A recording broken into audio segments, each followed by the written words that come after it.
Hello, friends. Did you know that nearly 80% of those who watch my videos aren't subscribed? If you enjoy the content, I'd truly appreciate it if you hit that subscribe button. It helps a lot. Also, don't forget to leave a like and share your thoughts in the comments. Your interaction not only supports the channel's growth, but also helps these stories reach more people. Thank you all for being here. By the way, where are you watching from? Let me know in the comments. I slid out of the cruiser and paused at the edge of the old barn's shattered threshold, flashlight trembling in my hand. The night air was thick with fog that curled around the broken boards like specters, and every breath felt charged, electric, as if the darkness itself was watching me. My pulse hammered in my ears, louder than the distant rumble of tires on the highway. Somewhere beyond the fog, Deputy Herrera's footsteps echoed against rotted wood, a sickening counterpoint to my own pounding heart. The beam of my flashlight sliced through the gloom, illuminating rotting hay bales, rusted farming tools draped in cobwebs, and the mottled flesh of a dead rat half buried in straw. I took a step forward, mud squelching beneath my boots, and felt the hair on my neck prickle. My radio lay clipped to my belt, speaker crackling faintly with static and the occasional bark of a dispatch channel I'd long since learned to filter out. Tonight, though, every crackle felt like a warning. I remembered leaning against the driver's door 30 minutes earlier, sipping cold coffee and telling myself this was routine. Trespass call, simple. Flashlights and voices in an abandoned barn. Often just kids chasing ghosts. My breath had steamed in the crisp October air as I tuned the cruiser's radio. Unit 12, Angle 3, responding to 1031 at Pine Hollow Road, I'd said, my voice steady, easy, predictable. Now, with the flashlight's beam dancing over splintered walls, I realized how wrong I'd been. I edged deeper into the belly of the barn, every floorboard complaining under my weight. Herrera's steps fell silent. He'd moved to cut off the exit through a side window. I knew he was there, lurking just beyond the halo of my beam, waiting to flank whoever, or whatever, was inside. A sudden scuffle of broken wood drew my attention to a half-collapsed loft above. I swept the light upward. A shadow flickered, high among the rafters, where the moonlight bled through jagged gaps. My breath caught. Whoever it was must have climbed up, peering down at me like prey. I spoke without thinking. "Morgan, County Sheriff's Office. Come down where I can see you." My own voice startled me, harsh against the silence. Silence answered. Then a low creak, as if the floorboards themselves were shifting. I inched forward, chest tight with anticipation, and heard the soft scrape of sneaker against pitched wood. I ducked under a broken beam, following the sound, until the beam landed on a narrow hallway patched together with weathered boards. It led behind the barn, into a crawlspace that opened onto the farmhouse beyond. Memories of training kicked in. Don't rush, clear your sectors, keep safe distance. I didn't. I edged through the crawlspace, knees scraping against rotten wood, hands sliding along cool, damp boards. The air changed, rancid with decay, salted by sweat. Flashlight beam danced across moldering floral wallpaper, warped by water stains.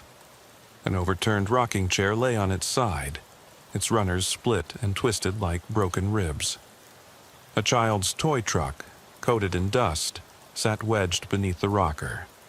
A silent testimony to someone's desperate flight. My radio crackled again. Herrera's voice clipped. "You sure you want to get deeper in there? I've got your 6. I swallowed, clearing my throat. "I'm good," I muttered, though my voice trembled. "Stay sharp." I edged onward, following a faint wet trail that led around a corner into a dimly lit room. The moonlight seeping through a cracked window painted the space in shifting cobalt shadows. Then I saw him. A boy, maybe 18, hunched in the corner. His hoodie was plastered to his skin, soaked through with something dark. Blood? Sweat? I couldn't tell. He looked up at me, eyes wide, distant, terrified, as if he'd been expecting a monster, not a deputy. He opened his mouth, no words came. My training told me to draw my weapon. My gut told me to lower it and speak. I hesitated. In that instant, he sprang to his feet and bolted past me, disappearing through a hole in the opposite wall.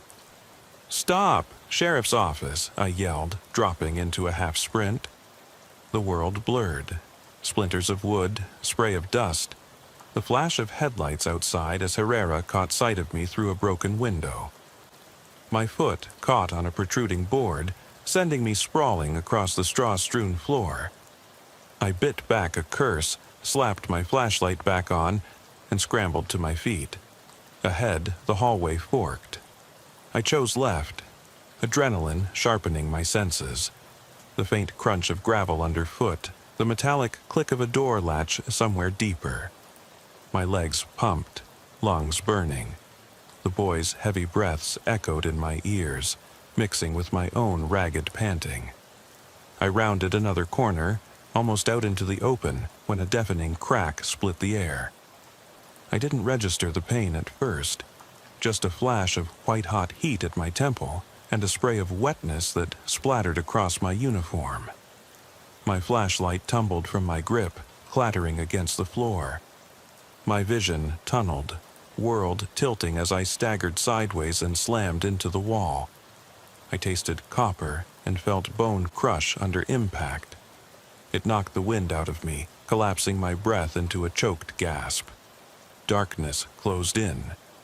My cheek throbbed with every heartbeat, a pulsing ache that threatened to pull me under. I pressed a shaking hand to my temple, fingers coming away slick with heat. My radio lay just out of reach. I knew I should call it in, offer my position, request aid, but all that came out was a whisper. "Medic, need." My voice trailed into a dry rasp. Panic clawed at me. Every textbook protocol dissolved into a primal fear. Stay alive.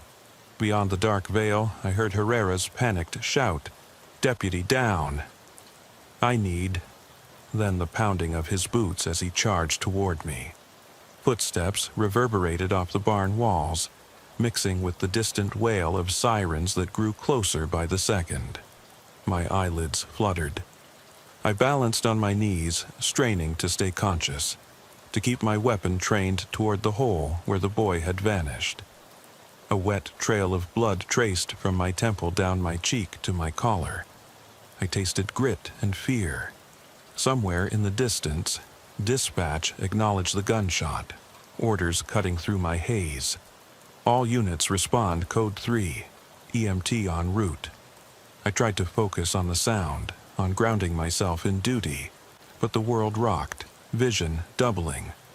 Herrera's beam caught me in its glow as he dropped beside me, yanking off his jacket to press a clean sleeve against my wound. "You're gonna be okay," he murmured, voice thick. "Hang in there, man." His eyes were frantic, but I saw something else, determination, relief. He shielded me, gun raised at the mouth of the hallway.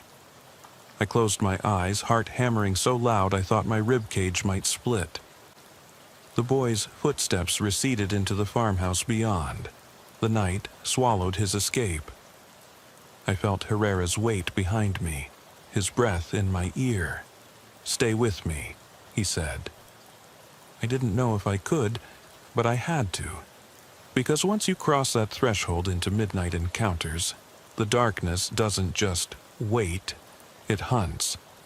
The world spun in slow motion as Herrera's hand pressed against my wound. The barn's splintered walls receded into darkness, and I clung to his voice like a lifeline. Somewhere above us, the moon carved pale shapes through the broken roof, but I felt trapped in a void.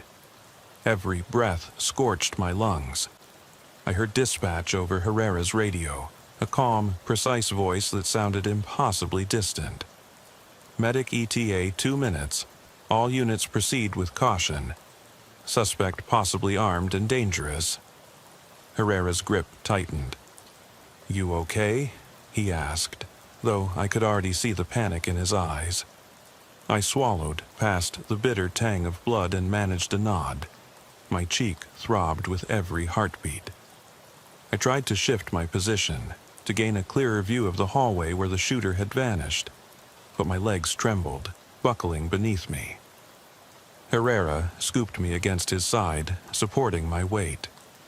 "Hang on," he murmured. Time stretched, measured by the drip-drip of blood seeping through my uniform and the ragged echo of my heartbeat in my ears. I focused on the rhythm. 1, 2, 3, forcing myself to count until my head stopped spinning. My training flashed through my mind. Render aid, secure the scene, contain the suspect. But the rules dissolved under the weight of pain. All I could think, stay conscious, stay alive. Sirens tore through the night, harsh and urgent, reverberating through the barn's hollow interior. I felt the floor tremble with each engine note. Herrera half carried me toward the doorway, drawing his weapon as he went. Outside, floodlights from 2 additional cruisers bathed the barn's exterior in antiseptic glare. I heard voices shouting, officers clearing perimeter, commands in clipped tones. Their footsteps thundered up the wooden ramp. A paramedic knelt beside us, flashlight in one hand, trauma kit in the other. Her face was calm and practiced. "Deputy, stay with me," she said, voice low. She tore open my uniform and unbuttoned my collar, exposing the ragged wound at my temple. The breeze shifted against my exposed skin, sending a chill through me. She pressed gauze against the cut, warning me softly, "You're going to feel pressure." I gritted my teeth as she applied a compress. Herrera saluted the paramedic with a harsh breath. "We need evac now," he urged. The paramedic snapped on gloves and began an IV line. I felt the needle pinprick in my arm and almost gagged at the shock of cold saline flooding my veins. My vision threatened to flicker again as I lay back against the stretcher. The barn's rotten floorboards seemed miles beneath me. I closed my eyes for a moment, darkness pressing in. When I opened them, I was strapped onto the gurney, EMTs moving around me with mechanical efficiency. Herrera hovered at my head, hand on my shoulder. "We're losing him," I heard one tech say. Panic rose like bile. I fought to stay focused on Herrera's voice. "I'm right here," he whispered. A nurse slid a face mask over my mouth, and I tasted antiseptic as I inhaled. The world narrowed to a tunnel of bright strobe lights and muffled voices. As they lifted me into the ambulance, I tightened my grip on consciousness. I remembered the boy's face, eyes wide with fear, hoodie soaked in dark fluid, and wondered if he'd been hurt in the exchange. Guilt pulsed through me, sharper than any wound. If I hadn't chased him so recklessly, but hindsight came too late.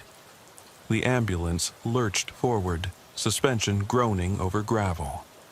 I was strapped to the gurney, floodlights glaring through the rear doors, Herrera sprinting alongside. Every jolt sent shockwaves through my skull. I felt dizzy, the barn door swinging shut behind us, severing me from the place where it had all gone wrong. At St. Rita's trauma bay, I was rushed through sliding doors into a frenzy of surgeons and nurses. Clamoring alarms, clipped medical jargon, the hiss of oxygen, everything blended into a roar. A surgeon applied a clamp at my jaw, and I tasted metal as they inserted a suction tube. My vision blurred, and I drifted on the edge of blackness. Somewhere in the chaos, I heard Herrera's voice again. "He's the only partner I've ever had," he told a nurse. "Don't let him die." I tried to respond, to reassure him, but words failed me. My world faded to white. When I woke next, the sun was sliding over the horizon, painting pale ribbons through the blinds. My cheek felt like it had been ground to pulp. My jaw was clamped, wired shut. Tubes in my neck fed me liquids. The room smelled of antiseptic and something sweet. I blinked, disoriented, and saw Herrera asleep in a chair beside my bed, his uniform jacket draped over his arm like a shield. "How long?" I croaked, my voice cracked. Herrera started, blinking blearily. "You were out 3 days straight," he said, voice hoarse. "Rode with you here, waited each shift. Doc says you nearly bled out." He swallowed hard, eyes bloodshot. "You scared the hell out of me." Memories flooded back, the boy's desperate eyes, the sudden crack of the rifle, falling into darkness. I forced a sigh that rattled my ribs. "What happened to him?" I asked, voice small. Herrera shook his head. "Search didn't find a body, no trace. Dispatch thinks he slipped away when we secured the perimeter. Half the town's cops turned the place inside out. Nothing." He looked away. It's like he vanished. A chill ran through me. If he'd walked away, blood soaking through his clothes, how far could he have gone? My mind replayed every moment. The way he lingered in the shadows, how calmly he aimed, the metallic glint of the barrel. This wasn't a panicked kid with a stolen BB gun. This was someone who'd planned to use that barn as a trap. Over the next week, I lay in a haze of painkillers and nightmares. I feigned gratitude for the visitors, chaplain's prayers, boss's concerned emails, Herrera's silent vigil. But inside, something shattered. I replayed every step, every decision, torturing myself over what I'd gotten wrong. I should have called for backup sooner. I shouldn't have trusted my gut over protocol. If I'd stayed behind the cruiser's door, I might be alive. And so might he. When I finally returned to duty, it was under strict orders, desk assignment, limited field work. The barn remained cordoned off, crime scene tape fluttering across its entrance like a hangman's noose. I could see it from the sheriff's office window, but I was forbidden to go near. Every time I passed, I felt my pulse spike, the itch to enter rising like acid. They transferred me to dispatch for a month, logging calls, dispatching units, monitoring radio. It was hellish in its own way. Alone, trapped behind a desk, hearing every midnight encounter play out in real time while I sat helpless. Every frantic call for backup, every shot fired, ripped open old wounds. I trained new deputies on radio procedures, but my voice came out hollow. I'd spent my life on the street. Here, I felt useless. Then, 2 weeks into dispatch duty, I got the call I'd dreaded. "Deputy down," crackled the radio, a rookie on a trespass call somewhere near Pine Hollow. The dispatcher's voice was calm, professional. Backup requested immediately. My skin tingled. I froze, hand hovering over the channel button. Images of that night flashed. Herrera's face, that boy's wild eyes. I felt a tightening in my chest, sharp as bone. I glanced at Herrera's empty chair across the room. He was out on a clearance, vacuuming files or steering patrol cars away from the barn. I wasn't sure I could go back out there, but I knew I had to. Because if I stayed locked in this room, that boy would haunt me forever. Slipping through shadows, reloading his rifle, waiting for the next deputy to fall. I cleared my throat and keyed the mic. My voice sounded tired but steady. "Unit 12, Angle 3. Be advised, I'm en route." I grabbed my coat and radio, heart pounding. Sirens bloomed in the distance. I stepped outside into the October night, the cool air biting through my uniform. The barn loomed ahead, dark, and silent, still a wound left open. My hand hovered over my holster. Each breath was a promise. I wouldn't make the same mistakes. I would be ready, because midnight encounters demand it. I eased out of the dispatch office and felt the night air wash over me like a baptism I never asked for. My legs were wobbly beneath me, as if they remembered too well the way they buckled inside that barn. Every step toward my cruiser felt like trudging through sludge. The engine's hum was a faint comfort, something solid beneath my hands. I flicked on the overhead console lights and tuned my radio to the local channel. Unit 12, en route to 1031, Pine Hollow Road, I announced, voice gravelly. Dispatch crackled back with a curt, "Copy that." I clicked the mic off and leaned back, closing my eyes for a second. I pictured the barn, the broken rafters, the hollowed corridors, the stale smell of rot and old fear. But tonight wasn't about me. It was about a rookie who'd gone in without backup, following the same script I'd once followed. I owed it to Herrera. I owed it to myself to be there. My cruiser's headlights carved golden arcs through the mist as I turned onto Pine Hollow. The road was narrower than I remembered, flanked by untended hedgerows and bramble. My mind replayed dispatch's words. Possible intruders reported inside.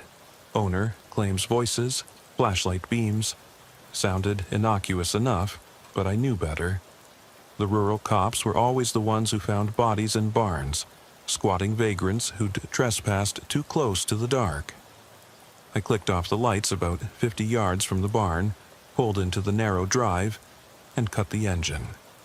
The world settled into darkness, pierced only by moonlight and the glow of my flashlight beam. My heart drummed, steady, measured, exactly as training demanded.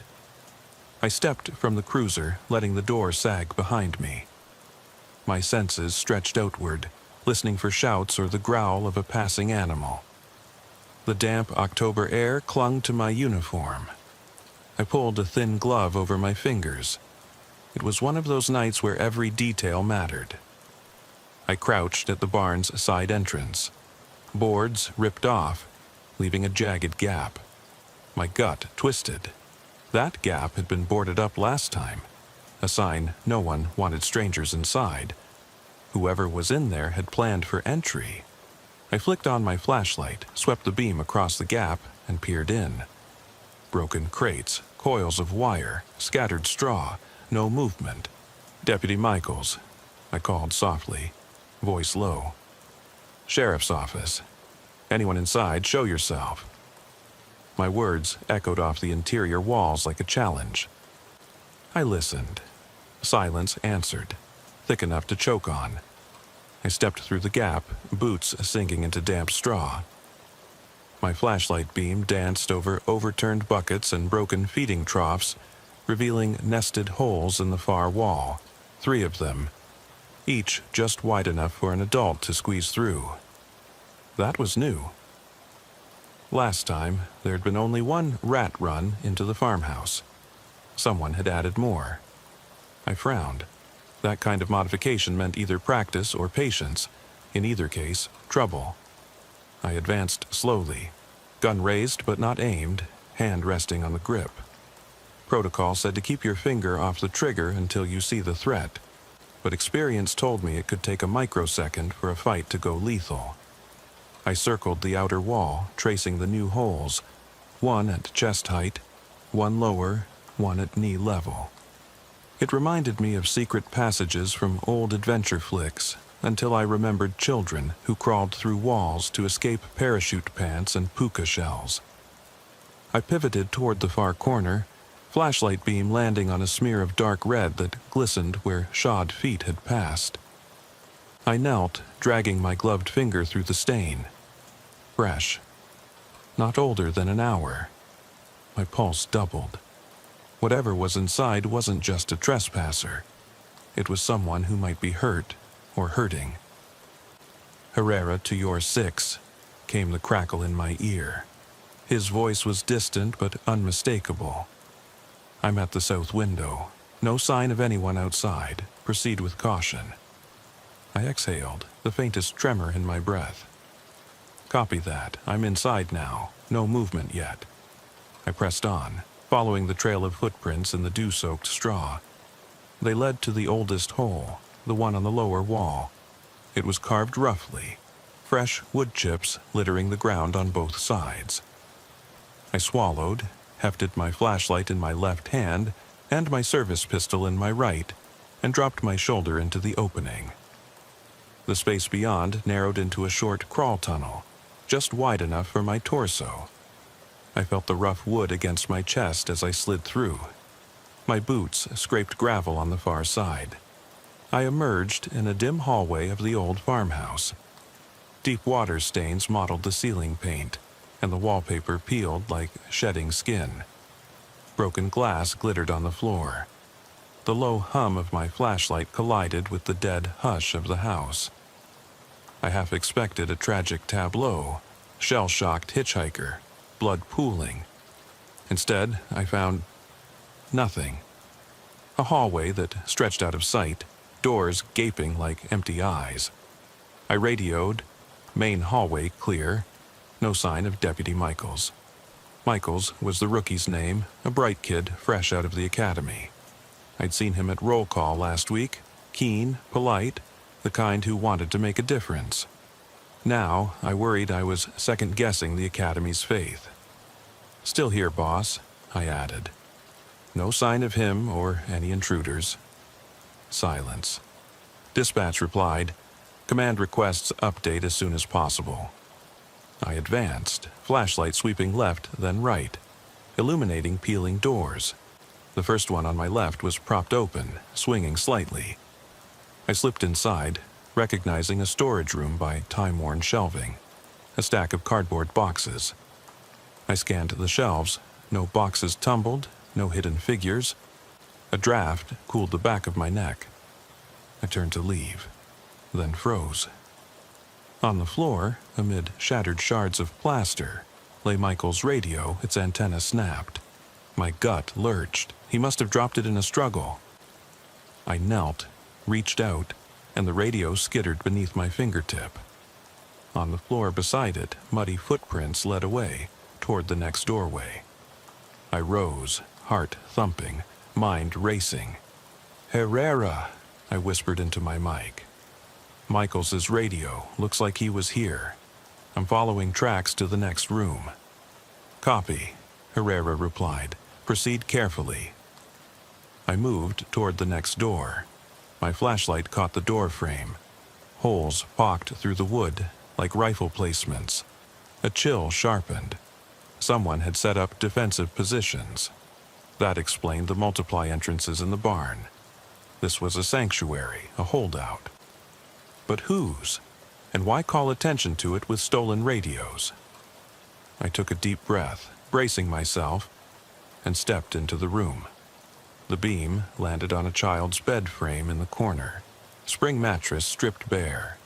The walls were scrawled in handwriting too small to read from here, inches thick with frantic scrawl, names crossed out, apologies, please. "I'm sorry," one line read. "I can't go back." Another, "They're coming." I know it. I swallowed hard, my throat tightening. I heard it then, a faint moan, like someone calling for help. It echoed from a doorway opposite the bed. I aimed my flashlight there. A narrow archway leading deeper into the house. The moan came again, low, trembling. It sounded like a wounded animal.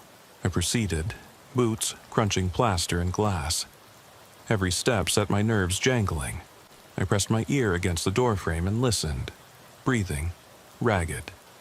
Then a whisper. "Help me." Michael's voice. Relief and dread warred within me. Relief that he was alive. Dread that he was hurt and alone. "Deputy Michaels," I called softly. "This is Deputy Ramirez. I'm here to help. Where are you?" "Hallway, the kitchen," he rasped. I can't move." I slipped past the door frame, pistol raised, flashlight fixed on the hallway. The beam skated over a broken cabinet, tipped chairs, shattered dishes. A long smear of blood streaked across the floor toward a half-open door at the end. I followed it and saw Michael slumped against the far wall, arm draped across his chest, blood pooling on the floor beneath him. I cried out, dropping to my knees beside him. "Deputy, don't move," I ordered, though terror clogged my voice.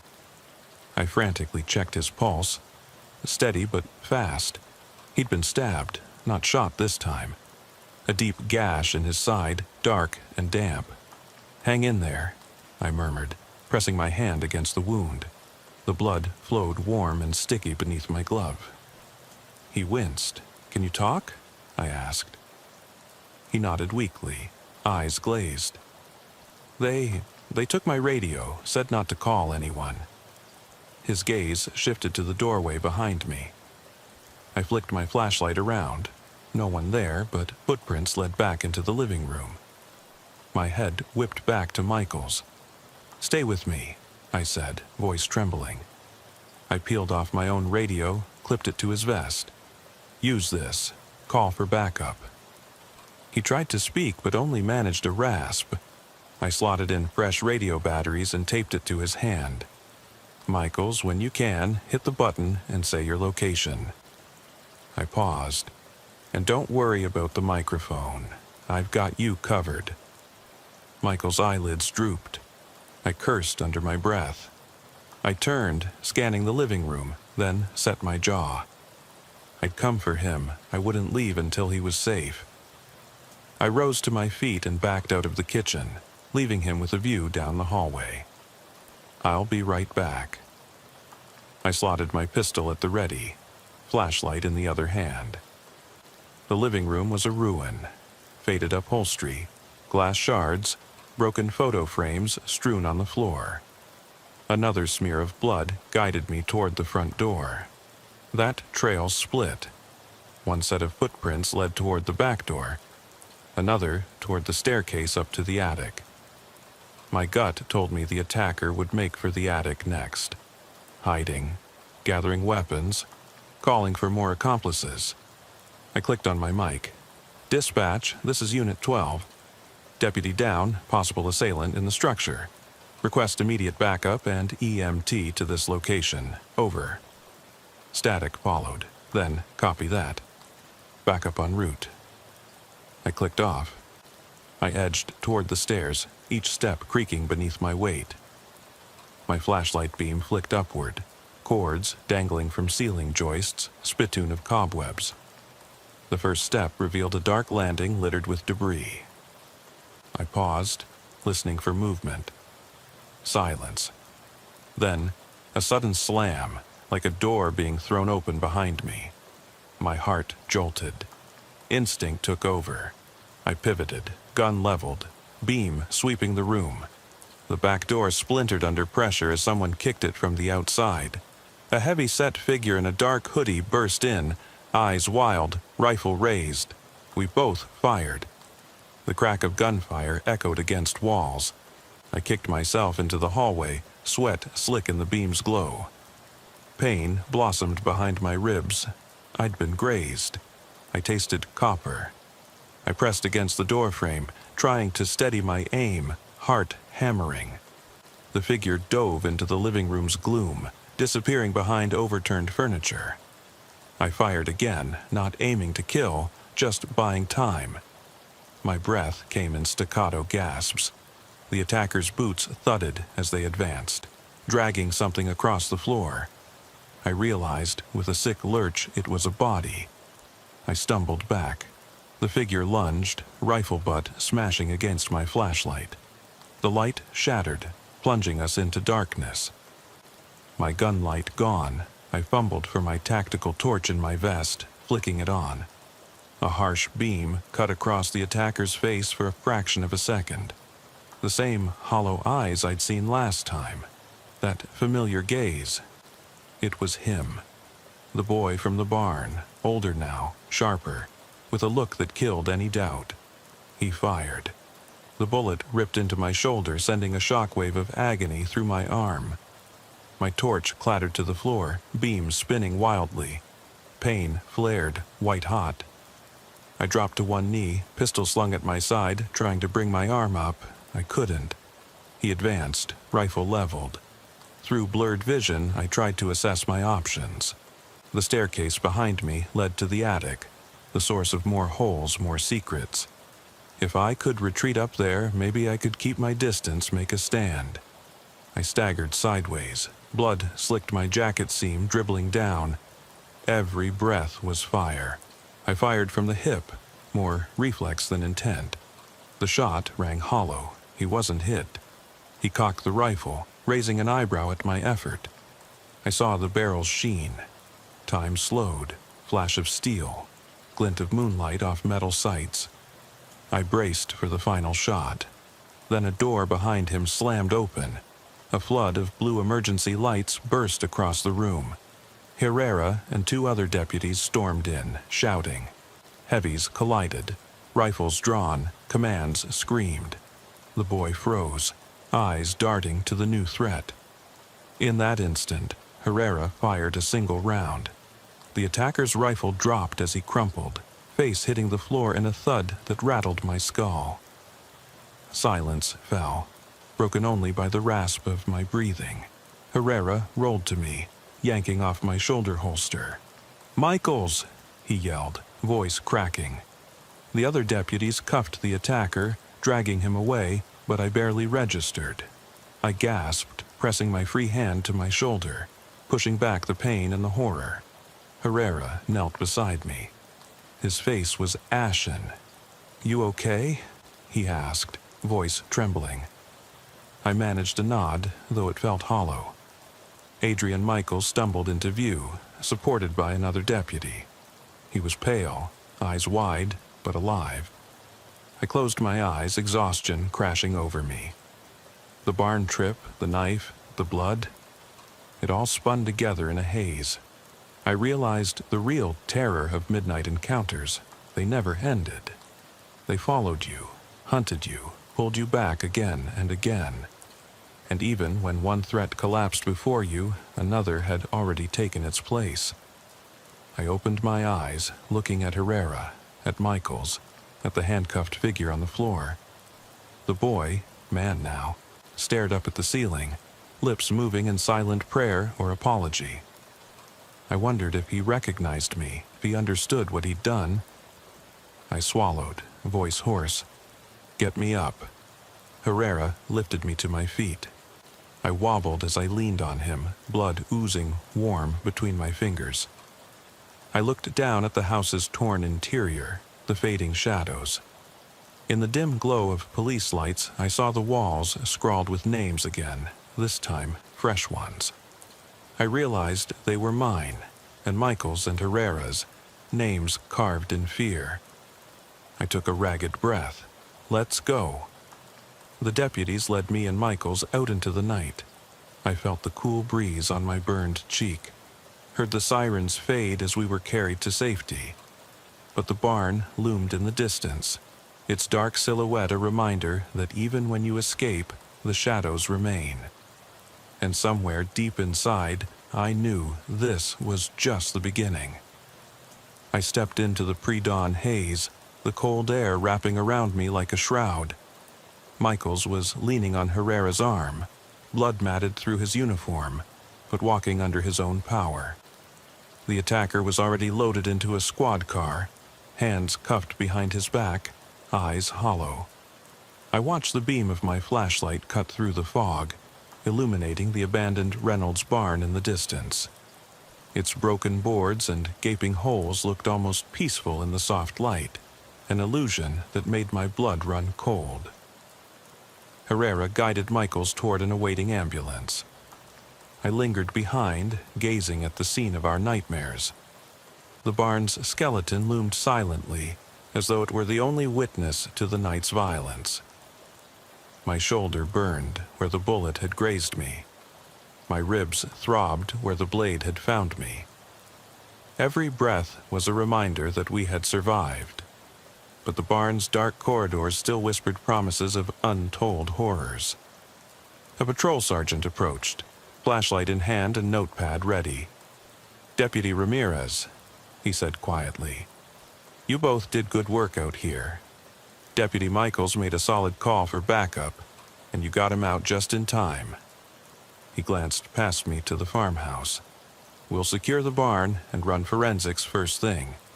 You need to get to the hospital, have that shoulder checked. I'll handle the rest." I nodded, the words sticking in my throat. My legs felt like lead, but I managed to salute. "Thank you, Sergeant." I turned slowly toward the road, catching one last glimpse of that worn wood and shattered glass. The night had drawn its secrets close, but daylight would pry them apart. At St. Rita's later that morning, the harsh hospital lights felt sterile and unreal.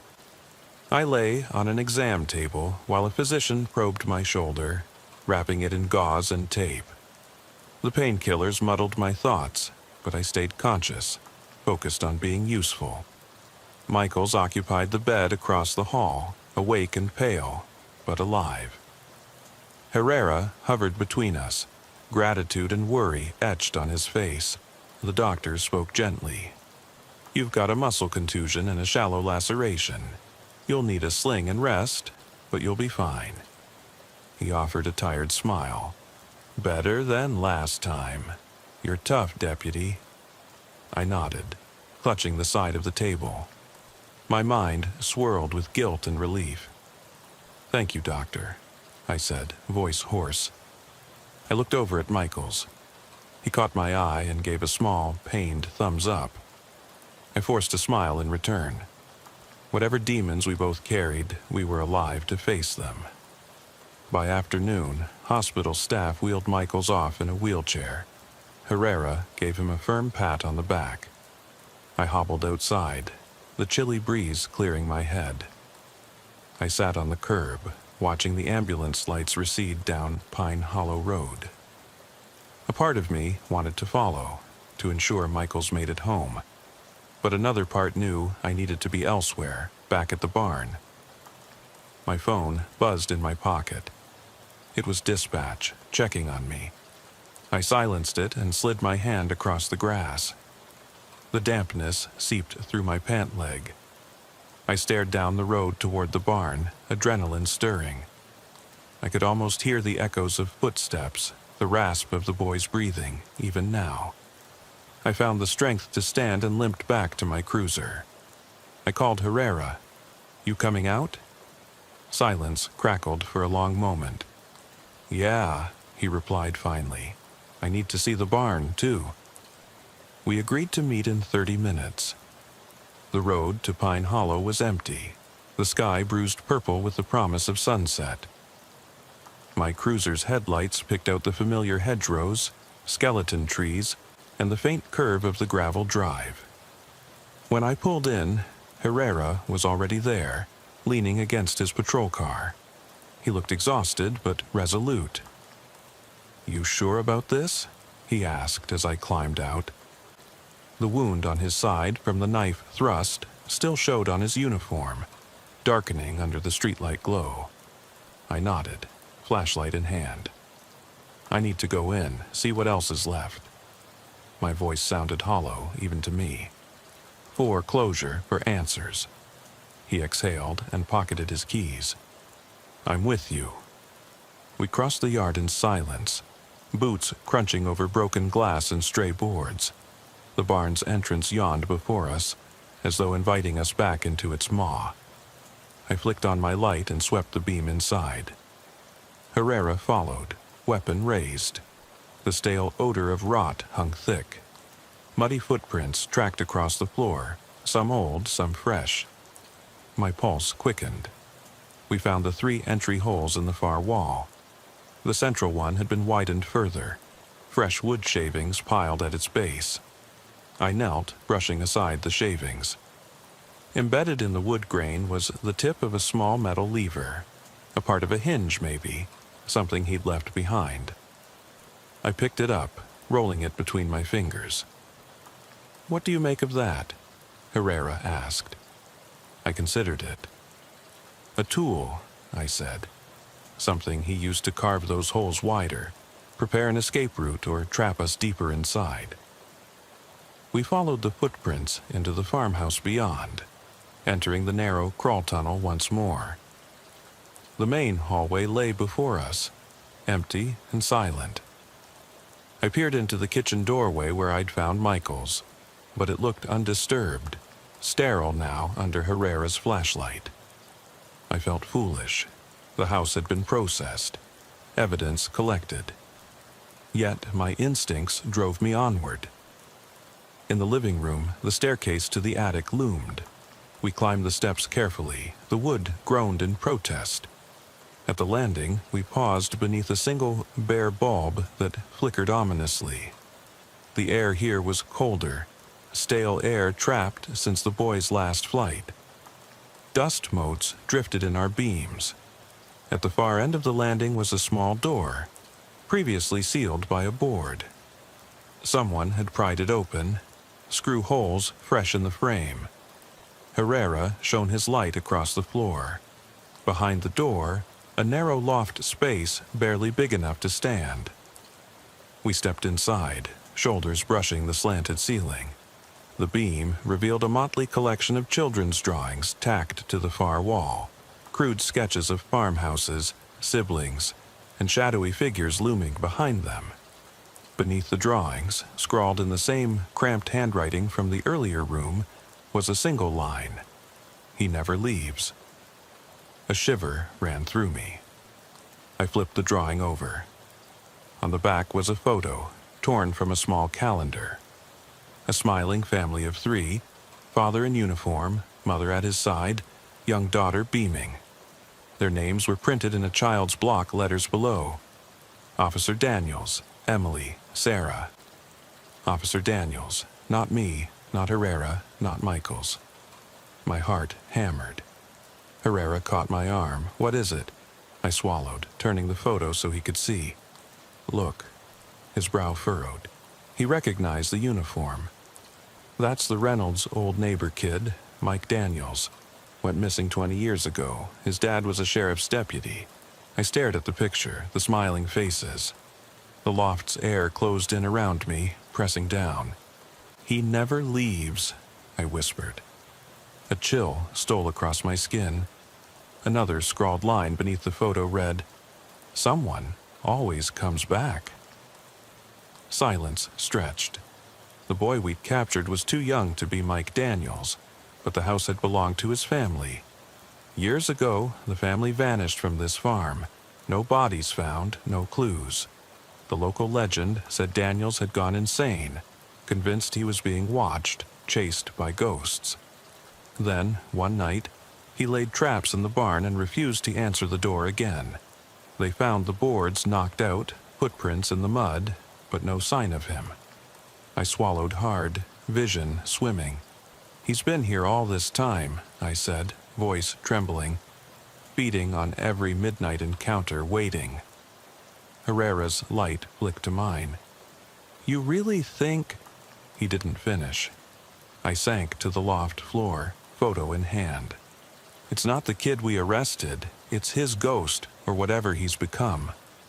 My jaw clenched. No wonder Michael said they said not to call anyone. He was defending his home. We sat there, side by side, breathing in the attic's stale air. Figures danced on the periphery of our beams, memories of footsteps, gunfire, panic. The boards across the curtain of darkness seemed to shift.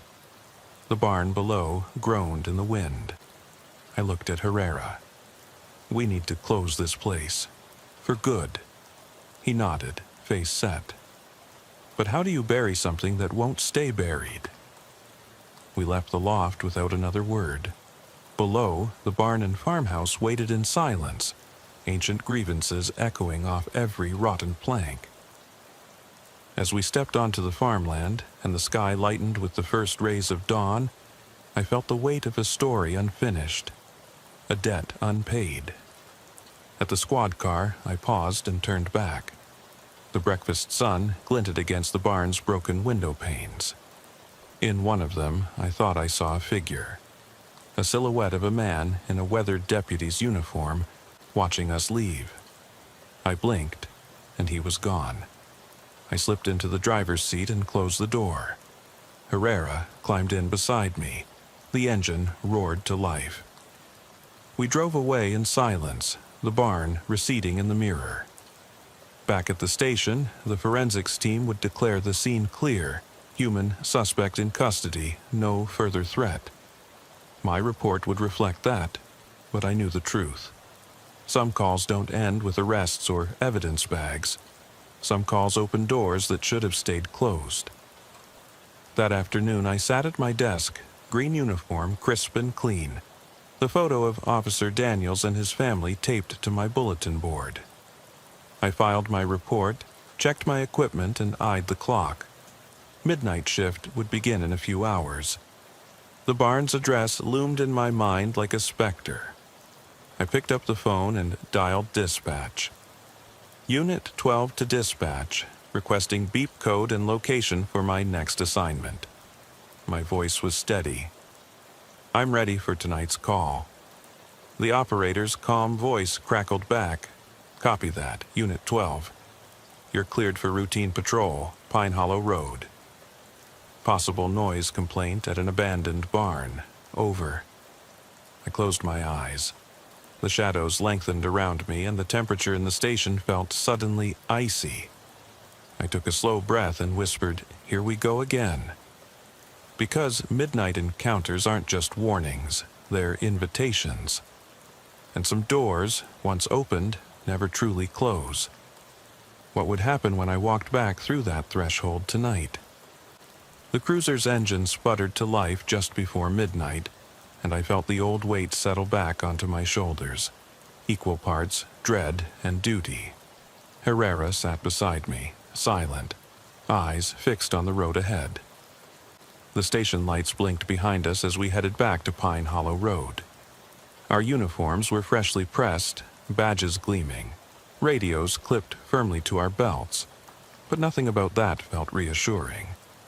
It was as if we were actors returning to a stage we'd already watched burn down. Dispatch says it's only a noise complaint, Herrera muttered, voice low. He glanced at me, jaw tight. Some kids playing music in the barn? Or animals again? His question hung in the stale air of the cruiser's cab. I forced a dry chuckle. Probably raccoons or some drunk teenagers looking for a thrill. I turned the wheel onto the gravel drive and killed the headlights 50 yards from the barn, then cut the engine. Darkness swallowed us. Peak octane adrenaline pumped through my veins, warming me against the autumn chill. I jimmied the door open, boots hitting the ground with a soft crunch of gravel and broken glass. Our flashlights flicked on together, 2 beams piercing the midnight fog. The barn loomed ahead, skeletal and familiar, its broken boards and empty windows resembling a skull's empty eye sockets. I swallowed, throat tight. Every instinct screamed that we were trespassing into something no longer human. "Stay close," I whispered, stepping forward. Herrera followed, gun raised but not aimed, mag light riding steady under his other arm. Together, we crossed the yard, feet muffled against the leaf-strewn ground. I felt the barn's rotten timbers bearing down on me like an accusing finger, reminding me of every broken promise I'd made to myself to leave this place behind.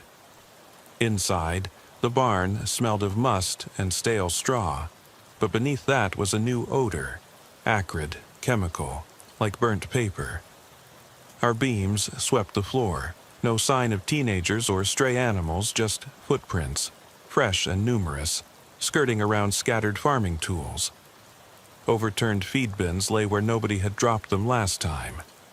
The hollow silence pinched at my senses, every nerve ending alive. "Look at this," I said, crouching beside a fresh smear of crimson across the wood planks. My flashlight beam revealed muddy drips leading toward the back wall. Herrera knelt beside me, muttering into his radio. Unit 12, we're in. No people visible yet, but there's blood, probable animal or human. Continue with caution. I followed the drops to the central hole in the wall. It had been widened again, more than human hands could carve casually. Splinters and wood chips crunched under my fingers as I peered through the jagged gap. On the other side, the crawl tunnel was narrower than ever, the walls smeared with footprints.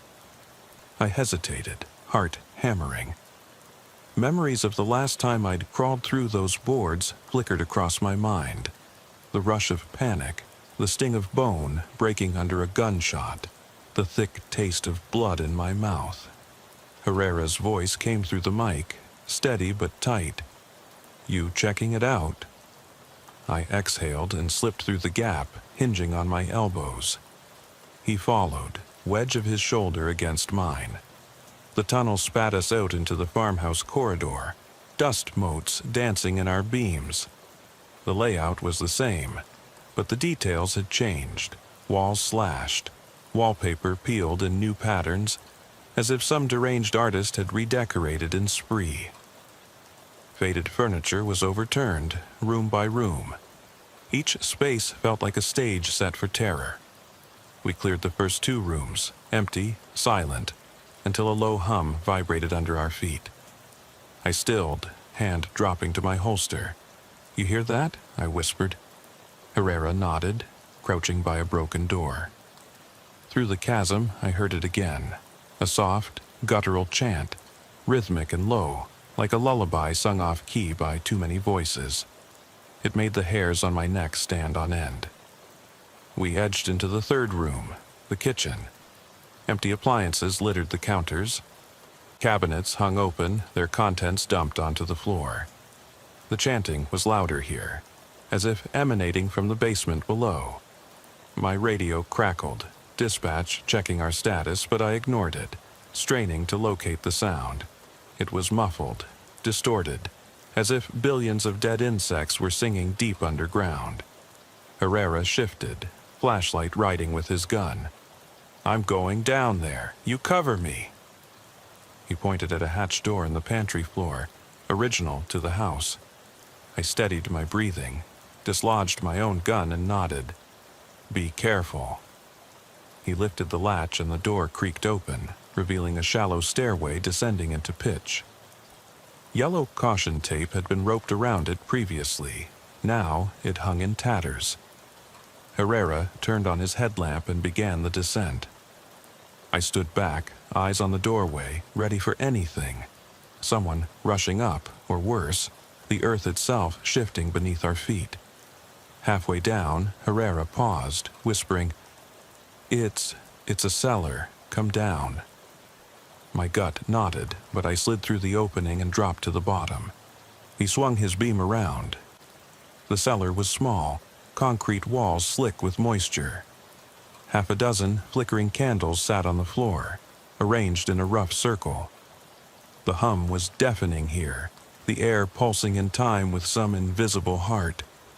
In the center lay an assortment of charred papers, their edges curled in on themselves. I stepped forward, heart hammering so loud I could feel the vibration in my rib cage. My beam landed on the papers. Scribbled names, dates, and crossed-out words scrawled in an erratic hand. And at the very center, a single page remained unburnt, taped to the wall. A photograph of my own face, eyes closed, mouth bloodied. The corner marked with a single word, "Return." I froze, staggering back. Herrera's beam swung to my face in alarm.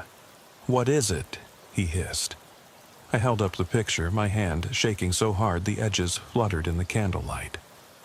My name was printed at the bottom in a child's block letters, the ink smudged. "No way," I whispered. My gut plummeted. "They have my photo." The chanting ceased abruptly, replaced by an oppressive silence. The candles guttered, flame dancing in a rush of air that shouldn't exist underground. I felt cold fingers brush my spine. Herrera pinned me with his light. "We need to get out," he said. voice strained. But neither of us moved. The photograph burned a hole in my chest with its silent accusation. I recognized the handwriting. It matched the scrawl from the attic loft, the angry script behind the kids' drawings, the final line that read, "He never leaves." A sudden shudder rippled through the walls, as if the deserted house itself breathed. I stumbled backward into the circle of candles, knocking one over. The flame leapt across the oil-soaked floor, snapping at the papers. Herrera cursed and lunged to stamp it out, but the wind in the cellar surged unnaturally, fanning all the candles at once. Flames leapt higher, casting grotesque shadows that writhed on the walls. I yanked my flashlight to my face. The beam cut through the smoke and revealed something impossible. Figures standing at the edges of the circle. Pale outlines of children, their eyes hollow, mouths agape, as if they'd materialized from the swirling smoke. I recognized their shapes, the ones from the drawings in the attic, siblings trapped in a nightmare. They hovered just beyond the light's edge, faces turned toward me with a silent plea. I jerked, staggering back into Herrera, who knocked over another candle in haste. The flame scrawled toward the stacked papers, igniting them with a hiss. The chanting began again, low and triumphant, as if celebrating the culmination of a ritual. My heart hammered against my ribs, drowning out every thought but one. Get out. "Herrera, now!" I screamed. We barreled up the stairs, coughing on acrid smoke, each step slick with melted wax. The chanting followed us, echoing off the cellar walls within my skull, seeping into my bones. We burst through the hatch, yanked the door closed, and banged the remains of the staircase with our flashlights until the wood groaned and shifted, trapping the flames below. We staggered back into the kitchen corridor, gasping. The candle smoke trailed behind us like a tail of black smoke. My flashlight revealed the walls, freshly tagged with new scrawl. "You can never leave." The letters dripped as if painted in blood. We didn't wait to read more. Side by side, we sprinted the length of the corridor, burst through the crawl tunnel, and flung ourselves back into the barn's open maw. Outside, the night air hit like a wave, and we collapsed onto the ground in front of the broken wall. My lungs burned as I gulped air, eyes searching the darkness for any sign of pursuit. Herrera coughed beside me. "What the hell was that?" he gasped. I shook my head, words failing me. My mind reeled with the image of those ghostly children, the photo of my bloodied face, the fiery ritual in the cellar. This was no trespasser or frightened vagrant. This was something ancient, something that fed on fear and flesh and ritual. I pressed trembling fingers to my forehead, tasting ash and sweat. "I don't know," I rasped, "but it's not over." The barn stood silent, its broken skeleton gleaming under the moonlight, as if nothing had happened. My radio crackled, dispatch asking for a status update. I pressed the talk button, hand shaking so badly I almost dropped it. "Unit 12, we're clear." Checking for trespassers. "Over." My voice sounded hollow in the static. Dispatch replied, "Copy. Stand by for backup." The barn seemed to inhale at my words, its rotten boards creaking in response. I glanced at Herrera. His face was pale, eyes wide, reflecting a fear deeper than any gunfire or ambush. "We're not done," he said, voice barely audible. I nodded, still staring at the barn. The blood on my uniform, my blood, the kids' blood, felt like a promise. This place would not release us. It would continue to call us back, each encounter more harrowing than the last. I rose unsteadily, glancing at the shattered window where I'd seen that Deputy Daniels silhouette. The fog swirled at the barn's threshold, parting as if beckoning. My heart slammed against my chest. I felt the pull of those blank eyes, the small voices in my head whispering that I was the next sacrifice in this never-ending cycle. Herrera extended a hand. I took it, allowing him to help me to my feet. We limped toward the cruiser, leaving the barn behind for now. But I knew we would return, because midnight encounters demand witnesses, and we were the only ones left alive. As we drove away, the fog thinned behind us, revealing the faint outline of a figure standing in the barn's open doorway. Tall, gaunt, uniform still crisp, and face obscured by shadow. I blinked, and it was gone. But a new word glowed on the barn wall in fresh crimson paint. Stay. And in that moment I realized there is no leaving. What happens the next time I answer that call? If you're enjoying these stories and want to hear more, feel free to support me with a super thanks. Even the smallest support really keeps me going. Now, let's jump into the second story. The first time I set foot on the gravel drive at 413 Elm Street, the radio crackled with that familiar mix of static and urgency that every midnight shift teaches you to dread. I could feel the cold seeping through the seams of my uniform, numbness creeping into my fingertips as I unhooked my belt mic and clipped it to my shoulder. Clearbrook Dispatch, Unit 91, we're at the address, I murmured, voice low. Steady, just like we train. The response came back clipped. Copy, 9-1. Suspected disturbance. No shots fired. Backup is tied up in Rogers County. Use caution. I slid off the cruiser's seat and stepped into a world that felt suspended between reality and nightmare. The street lamps cast pale halos across frost-dusted lawns. The air was so silent that every breath sounded like a thunderclap in my ears. I'm Officer Jasmine Hayes, 10 years on the force, and I've learned that the deeper the quiet, the closer the danger. Mike Ramirez, my partner, shut off the engine behind me. His silhouette flickered in the glass as he leaned over the console. Lights low, Jace, he said, ears open. I nodded, tapping my flashlight against my palm. We edged around the front porch, guns holstered, eyes peeled. The front yard was empty, the windows dark. No flicker of television glow, no frantic silhouettes pressed against curtains. We moved around to the back, soft footsteps on damp gravel, ears straining for even the faintest hint of life. Through the crack in the shades I thought I saw movement, a shadow shifting closer to the glass. Mike caught it too. I saw that, he hissed. I raised the mic, whisper talking.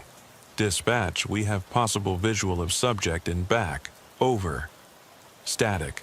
No reassurance that help was coming. I approached the sliding glass door, chest tight, adrenaline jerking at my pulse. A stray moonbeam cut across a pair of heavy boots, big, like his radio said, far bigger than mine. Darren Thompson, the call ID warned. Known violent domestic, 7-foot frame, 400 pounds.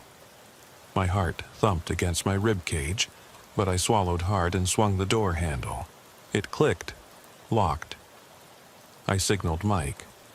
He took point, grabbing the edge of the door and prying it open just enough to slip through. I followed, flashlight low, beam slicing through murk. Inside, the kitchen light had been left on, casting long shadows across overturned chairs and splattered stains on the vinyl floor. The odor hit me then, coppery, sharp, blood, fresh. I choked back bile, shining the beam toward a fallen wooden chair. Its backrest lay cracked, splinters jutting toward the ceiling. Floor tiles were smeared dark. Somewhere in my gut I knew it wasn't just a scuffle. This was bad. My radio spat another burst of static. Dispatch, 9-1. We're in the residence. Confirming injuries. Over. Silence. Even dispatch had seemed to vanish. My breath fogged in the beam as I crouched to examine blood droplets leading through the doorway. I motioned Mike forward. He crept along the trail, boots careful, until the hallway plunged him into shadow. I hovered beside him, hands hovering near my holster. Then a guttural sound, half growl, half groan, ripped through the stillness. I snapped my light up.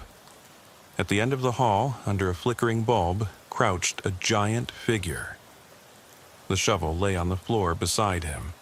One side of his face drooped unnaturally, mouth askew. His right eye glinted with something feral. My breath hitched. Mike tensed like a coiled spring. "Darren," I said quietly, but firm. "Police.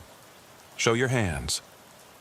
The reek of iron clung to the air as he shifted, standing. He towered over us, broad shoulders, massive arms, scarred and veiny.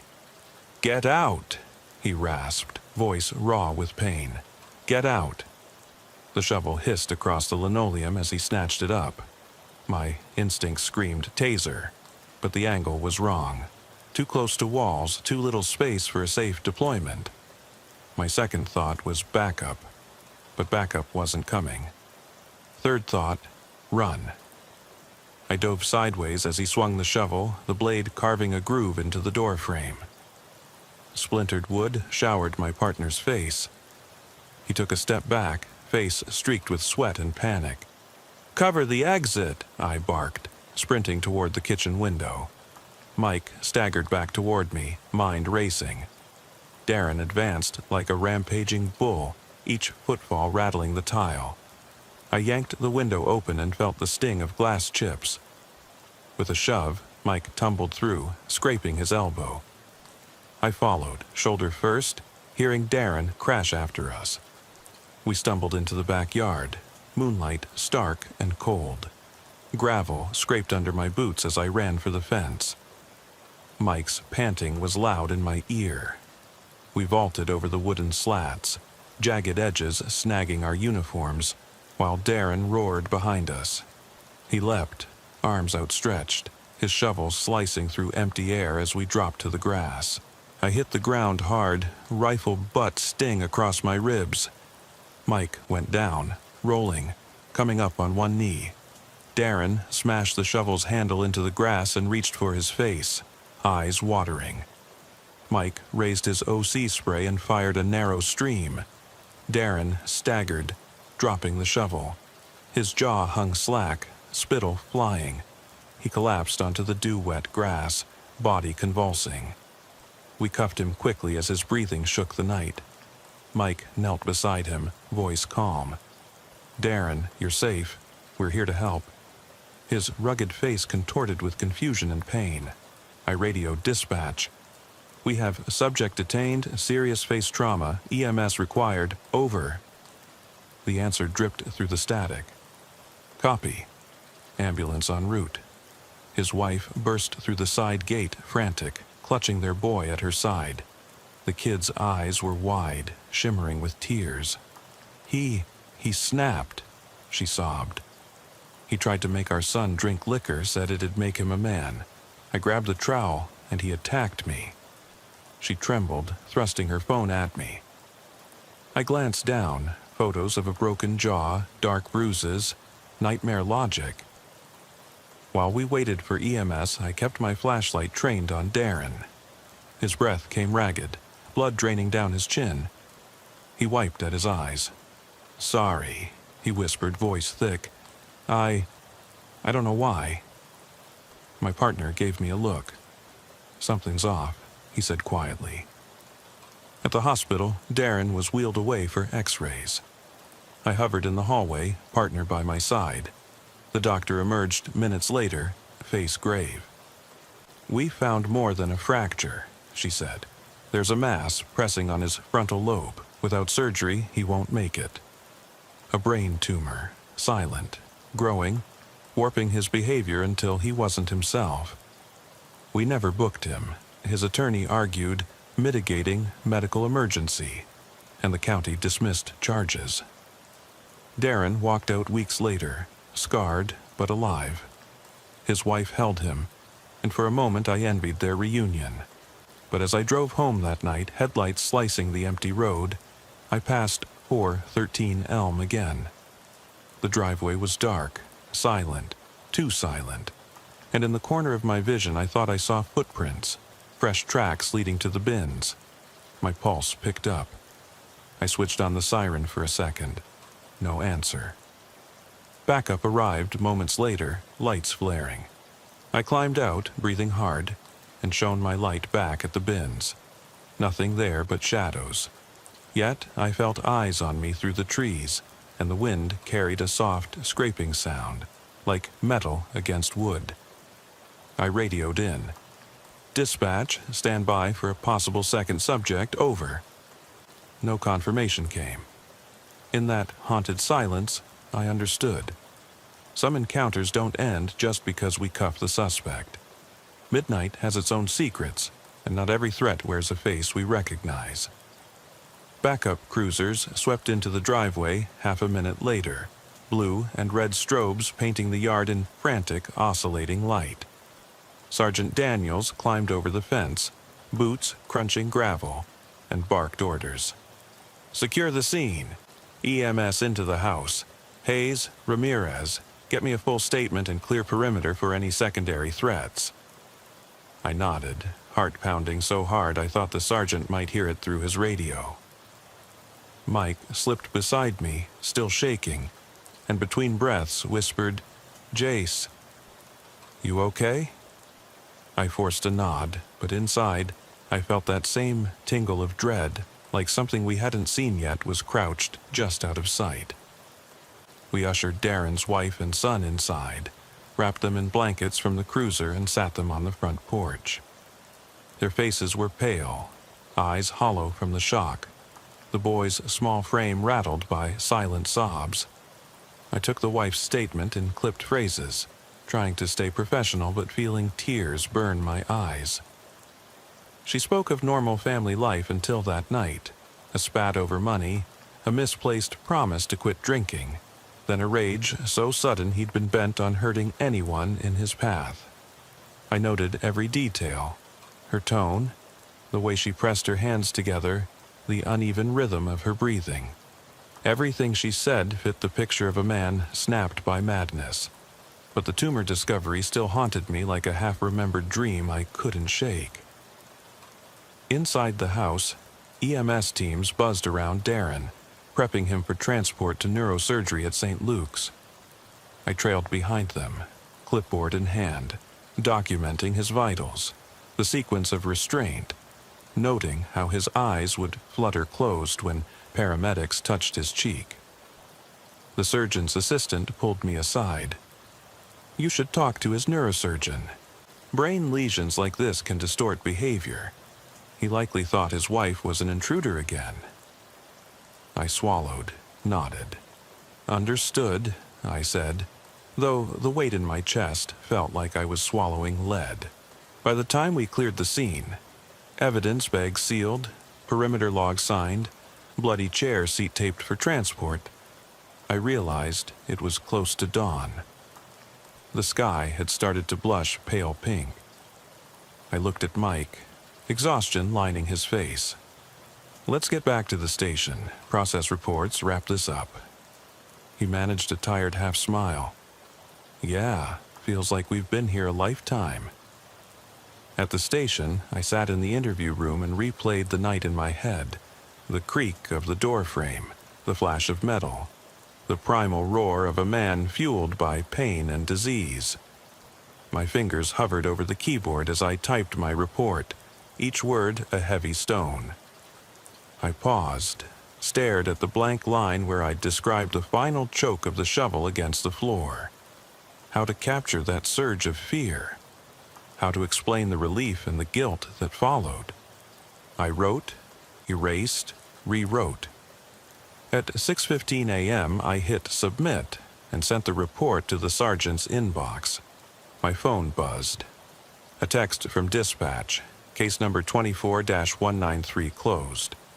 "Good job. Get some rest." I stared at it, thumb hovering over the reply field, then turned it off. Sleep didn't come. Instead, I drove home through streets waking to the new day. The sun rose in pale streaks, but the ache in my chest wouldn't let go. I showered, tried to scrub away the sweat and the memory of blood against my skin, but it stuck to me like varnish. Coffee did little to settle my nerves. I sat at my desk, wearing my uniform still, and stared out the window. A squad car rolled by beneath the elm tree, its radio chatter a jumbled comfort. Routine calls, traffic accidents, noise complaints. Life carried on, but I felt suspended, caught between the world's normalcy and that brutal backyard showdown. By mid-afternoon, I decided to take the detective's exam, something I'd postponed for years. Maybe a change of role would distance me from nights like this. But as I filled out the application, the thought of being behind a desk, removed from the raw immediacy of patrol, filled me with dread. Who would face down the darkness if not me and my partners? I closed the application file and slid it under my keyboard. "Not yet," I whispered. The night had taught me that evil doesn't wait. I tried to shake it off, but at 3 p.m. I nearly jumped out of my skin when my phone rang. On the caller ID, Clearbrook Dispatch. I lifted to my ear. "Dispatch, Hayes here." The dispatcher's voice was jittery. "Unit 9-1? We have. You might want to take this." Another caller at 413 Elm says they see a figure in their backyard, dragging something behind the bins. My stomach nodded. "You've got to be kidding." Mike appeared at my doorframe. "Everything all right?" I tapped my pocket. "New call, same place. Tonight at 3 p.m., someone just reported movement." His eyes widened. "You serious?" I exhaled slowly. "Yeah." I grabbed my jacket, stuffed pens into my pocket, and headed out. "Let's get back on the road." The drive back felt wrong. Asphalt shimmering in the afternoon heat, neighbor kids riding bikes, unaware of the undercurrent of dread I carried. We parked down the street, engines off, and crept toward the yard with sirens silent. I kept the mic open, half listening for the dispatcher to breathe on the end of the line. The gate swung slightly with a rusty squeal, which sounded outlandish. How often do gates squeak in summer? But the sound echoed in my mind. I scanned the perimeter with the flashlight we'd carried from the station for emergencies. Near the bins, I saw it, a dark smear along the concrete slab. My light revealed dark red stains, dried but still vivid.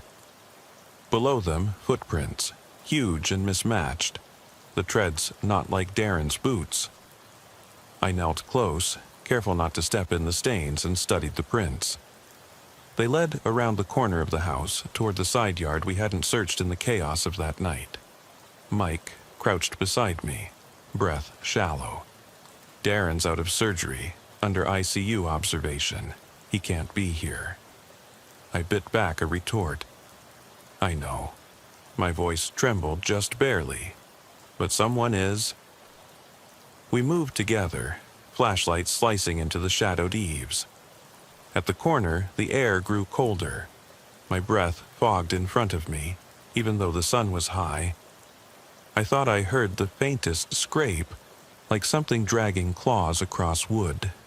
I froze. Mike stopped dead. The scrape came again, closer. My hand brushed my holster but didn't draw. What was I going to do, shoot at a sound? The scrape veered away, like it had circled behind us. I spun, light sweeping the yard, but found nothing.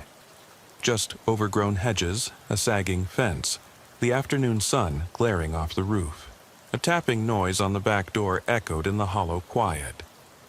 We approached slowly, senses on edge. I placed my gloved hand on the handle, warm, not cold, then turned my head. For a heartbeat, I thought I saw Darren's twisted grin at the frosted glass. But when I flicked the light, the hallway was empty. I yanked the door open. The latch clicked freely, unlocked. Something tugged at my gut. I searched the entryway. A single gardening trowel lay on the floor, blade dull but smeared with soil, not blood. My pulse thundered. Mike whispered, "Who the hell?" We radioed in. "Dispatch, suspicious entry at 413 Elm. Possible second intruder, need K9 unit." The dispatcher's voice rushed back. "Copy that."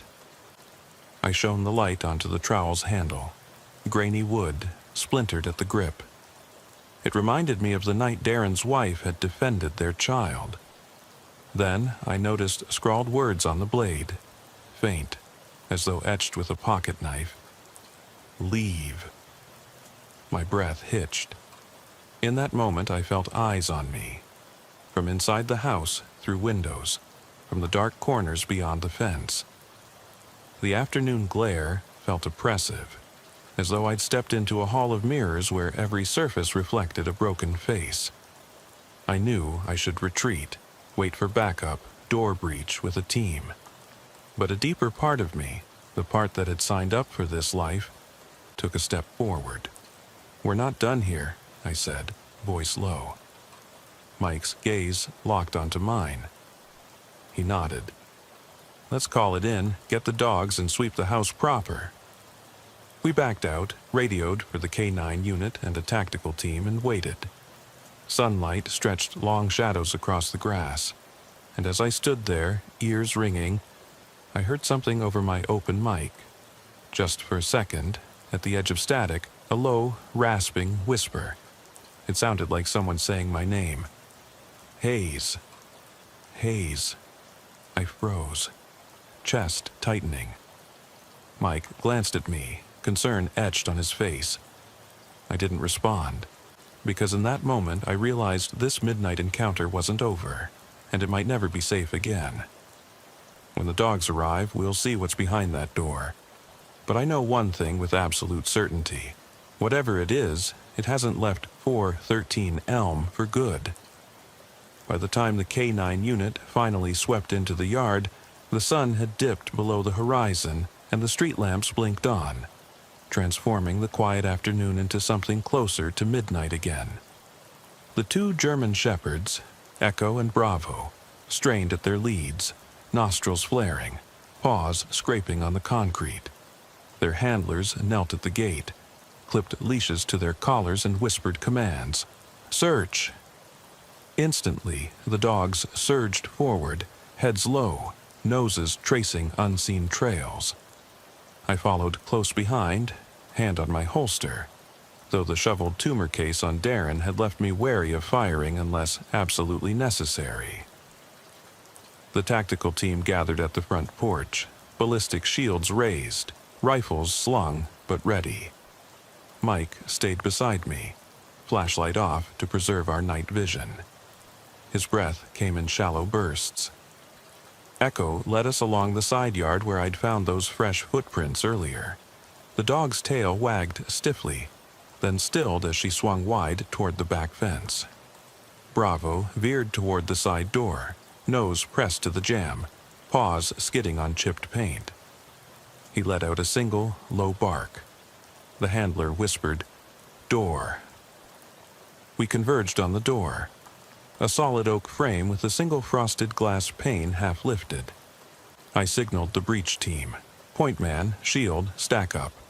No siren, no fanfare. Just that muted scrape of boot on grass and the low hum of shared tension. The shield operator pressed it forward. I followed. Mike keyed. "Entry team here, go loud on 3. The sergeant's silhouette behind us counted down. 3, 2, 1, breach. The door swung open under the shield's momentum. We flooded inside in a crouch. My light swept the hallway, drywall scarred by scuff marks, droplets of mud trailing to the stairwell. A child's toy, an abandoned plush fox, lay in the dust. I paused, thinking of Darren's boy wrapped in blankets earlier. Why was this here in the darkness? No answers. Just another wrinkle in the nightmare. We cleared room after room. The living room still held overturned furniture, but no one. In the kitchen, the blood-spattered vinyl was cleaned, scrubbed nearly spotless. Too spotless. Someone had wiped away every last smear. My stomach knotted. This wasn't just a break-in. It was someone, something, covering tracks. I moved past the kitchen into the hallway leading upstairs. Bravo's leash tightened. He whined, hackles raised. The handler aimed a flashlight up the stairs. A single footprint on the second step, muddy and deep. I crouched, brushing dust aside. The tread wasn't Darren's. It was too narrow. A woman's boot, maybe, by the heel shape. Who else had been here? At the top landing, the hallway stretched both directions. Doors on either side, one to a bedroom, one to a bathroom. I froze as Echo barked twice from the bathroom door. The handler eased it open. Inside was a small room painted pale blue, with a single bed pushed against the wall. The mattress was gone, leaving only the metal springs and box frame. A single lamp lay shattered on the floor, glass shards glittering like ice. Before I could react, a soft thump echoed from down the hall. I looked toward the other bedroom door. It rattled slightly, as though someone had leaned against it too hard. I raised my flashlight, took a breath, and kicked it open. Inside was an angular room cluttered with children's drawings pinned to the walls. Stick figures with crossed-out faces, houses burning under blood-red suns, and, in one corner, a crude portrait of a man with a shattered jaw, rendered in charcoal. Beneath it, scrawled in shaky letters, "They took him away." My heart slammed. Who they?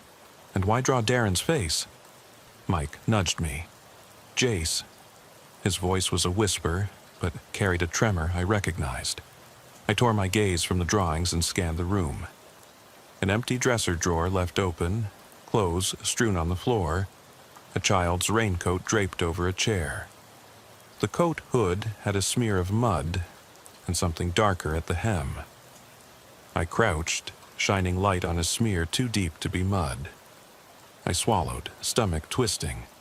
It was red. My radio crackled. "Sergeant Daniels to entry team, status." His voice came from somewhere behind me, steady but laced with tension. I keyed my mic. Clear, no sign of subject, but we found evidence of cover-up and possible third-party involvement. Child's room vandalized, no mattress, drawings referencing they. Over. Static then, copy. Hold position. Canine sweep continues. I lowered the mic. Mike exhaled. "Geez." He ran a hand through his hair. I studied his face in the beam, eyes wide, mouth set. "Something's moving in here," I said, "and it isn't Darren." We backed out into the hallway as the dogs continued barking behind doors. We waited near the top of the stairs, rifles raised, flashlights pointing down the dark corridor. The floorboards moaned under boots. Echo trotted past, head down, then bolted back, barking at something in the master bedroom. We trailed her, kicking open the door. Master bedroom was huge. King-size bed, leather headboard, large walk-in closet. The bed was made. Crisp sheets tucked tight. No sign of struggle.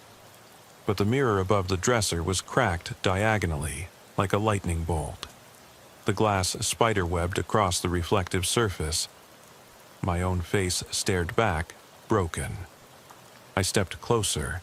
Fingerprints smudged the frame, glistening with sweat, and dried in streaks. Someone had stood there, breathing on the glass. But why? I scanned the closet, doors ajar, clothes hanging haphazardly. Then I heard it. A soft metallic click. I spun.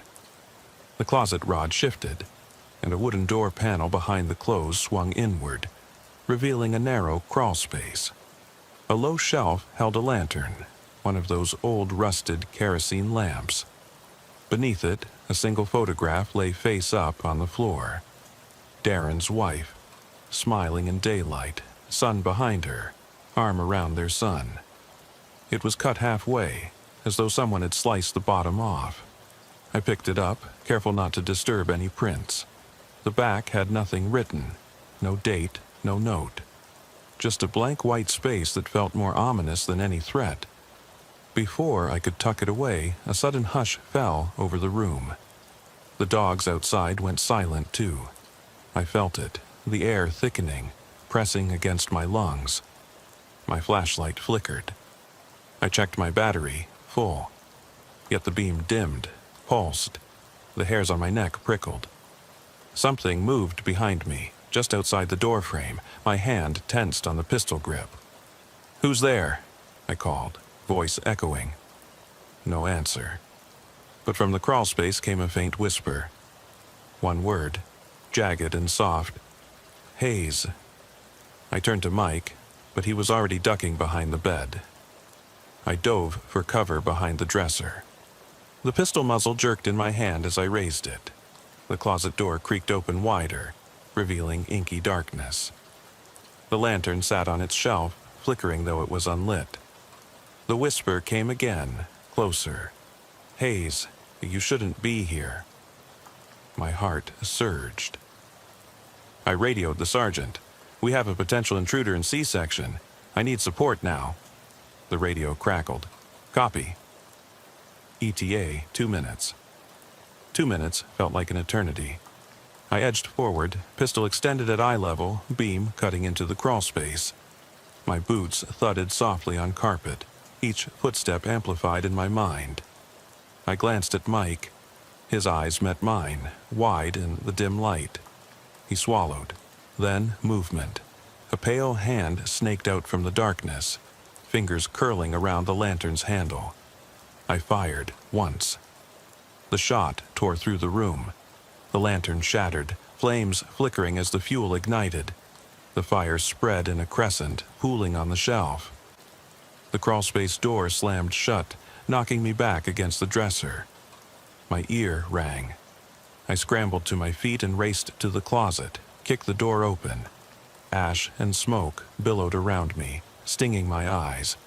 I coughed, wiping tears as I peered inside. No one, just scorched wood and a trickle of kerosene. But pressed into the wall where the lantern had been was a handprint, smudged, ghostly white against the charred wood. And above it, scratched into the plaster, was something sharp. "You can't hide." I sprinted back into the hallway where Mike was coughing, pressing a wet towel to his face. The fire alarm screamed in the distance, somewhere else in the house. I pressed my back against the wall, panting. Sirens wailed outside. Tactical reinforcements. Engine noise, barking dogs surging through the rooms below. "They're here," I gasped. "We need to get out." Mike nodded, voice raspy. "Let's go." We dashed down the stairs, clogging in the chute of smoke. Flames leapt through vents. We burst into the living room just as Bravo charged past, barking. The tactical team flanked us. Sergeant Daniels grabbed my arm. "Hayes, you all right?" His eyes flicked to the scorch marks on the door frames. "What the hell happened?" I swallowed, pointing at the charred closet. "Someone lured us here, set a trap, left a message." I pressed a gloved finger to the wall smear. "And they know my name." He glanced at my badge. "We're pulling back. Everybody out." The dogs barked, lead lines yanked tight. We stumbled into the front yard, coughing in the cool night air, the house behind us glowing with firelight. Neighbors gathered at a safe distance, their faces pale in strobe-lit anxiety. One woman held her phone out, recording. Another sobbed into her husband's shoulder. The sergeant called in the fire department and ordered a perimeter. Mike slid next to me. "Jace, you see that?" I looked to the side and froze. Imprinted in the damp earth at the edge of the yard were 2 sets of footprints. The dog's paw marks, and beside them, a single human footprint leading away from the house into the neighbor's property. It was bare, just the outline of a boot sole. Not Darren's, not ours. I felt the weight of every shift I'd ever done settle heavy in my chest. The dispatchers, the calls, the adrenaline, the fear, all leading to this. Darren's rage in the tumor had been only the beginning. Someone else had been living here, watching, waiting. After we'd cuffed him in that dark backyard, the fire crackled behind me, the flames eating into plaster and wood. I looked at the footprints leading away and realized no one is safe. Not in Clearbrook, not at midnight, not ever. I raised my mic. Dispatch, we have a new suspect. One, unidentified, last seen heading east from 413 Elm. Proceed with caution, over. I closed my eyes as the acrid smoke stung my throat. The whisper still echoed in my mind. Haze, you shouldn't be here. The night air tasted of smoke and fear as we stood in the driveway, the charred shell of 413 Elm glowing behind us like a dying ember. Firefighters doused the last pockets of flame, while paramedics tended to the tactical medic's twisted ankle and checked our vitals. Sergeant Daniels barked orders to secure the perimeter and collect statements, but his eyes betrayed the same unease I felt. This was no ordinary break-in. Mike and I were herded toward the patrol SUVs, blankets draped over our shoulders to ward off the chill. The K-9 unit huddled nearby, Echo and Bravo panting, paws muddy from the crawl space. I nudged their handler. "Anything on the dogs?" He shook his head. Alerted to a live subject, but lost the scent upstairs, then zeroed on the backyard like whoever breached circled out. My gut clenched as I thought of that lone footprint. Narrow heel, deep tread, as though someone wanted us to see it, but never to follow too far. We gave our statements under harsh floodlights. Neighbors peered from behind yellow tape, cell phones raised. One hushed voice murmured, "Those poor cops." Another whispered, "What kind of monster?" I caught a glimpse of the boy from next door, eyes wide, clutching his mother's skirt. I swallowed, forcing my face to remain impassive even as my hands shook. At the station, the walls felt too bright, too sterile.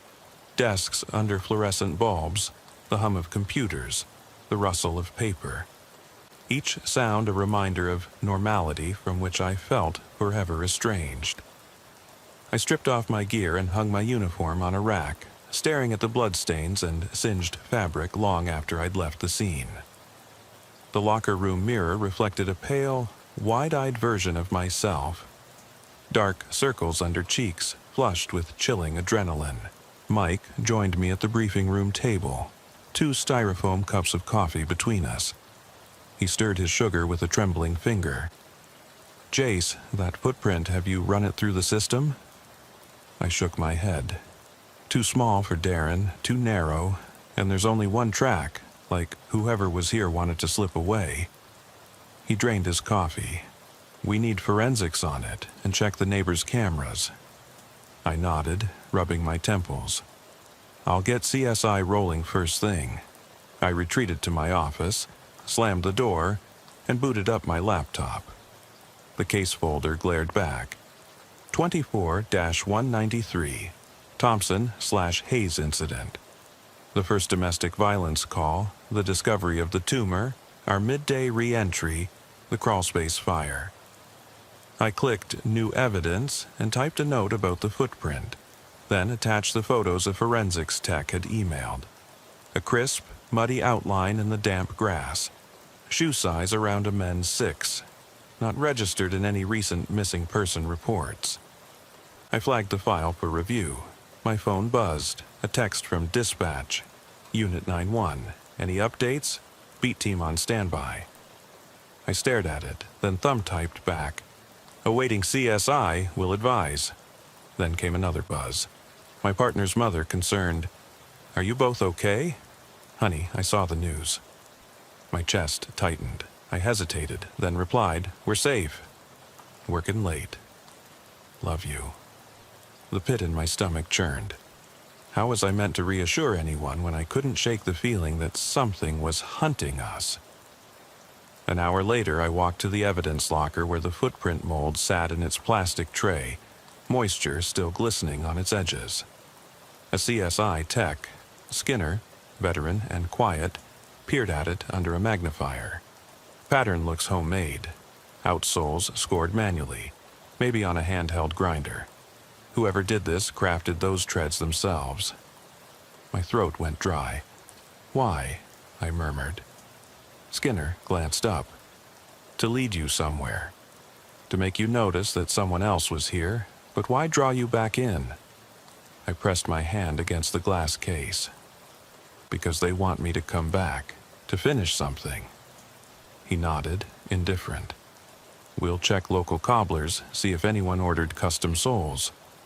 I forced a nod, then left, the door's click sounding deafening in the quiet hallway. By midnight, the station was all but empty. I sat at my desk, nursing lukewarm coffee, reviewing neighbor cam footage. The angle from 415 Elm caught only the edge of Darren's porch light, but at 3 p.m. that day, I saw a dark silhouette slip through the front gate, pausing to glance back, before crouching at the kitchen window. The figure stood for a long moment, and then a flash. Light from my own cruiser's spotlight sent it running into the shadowed yard. I replayed it, frame by frame.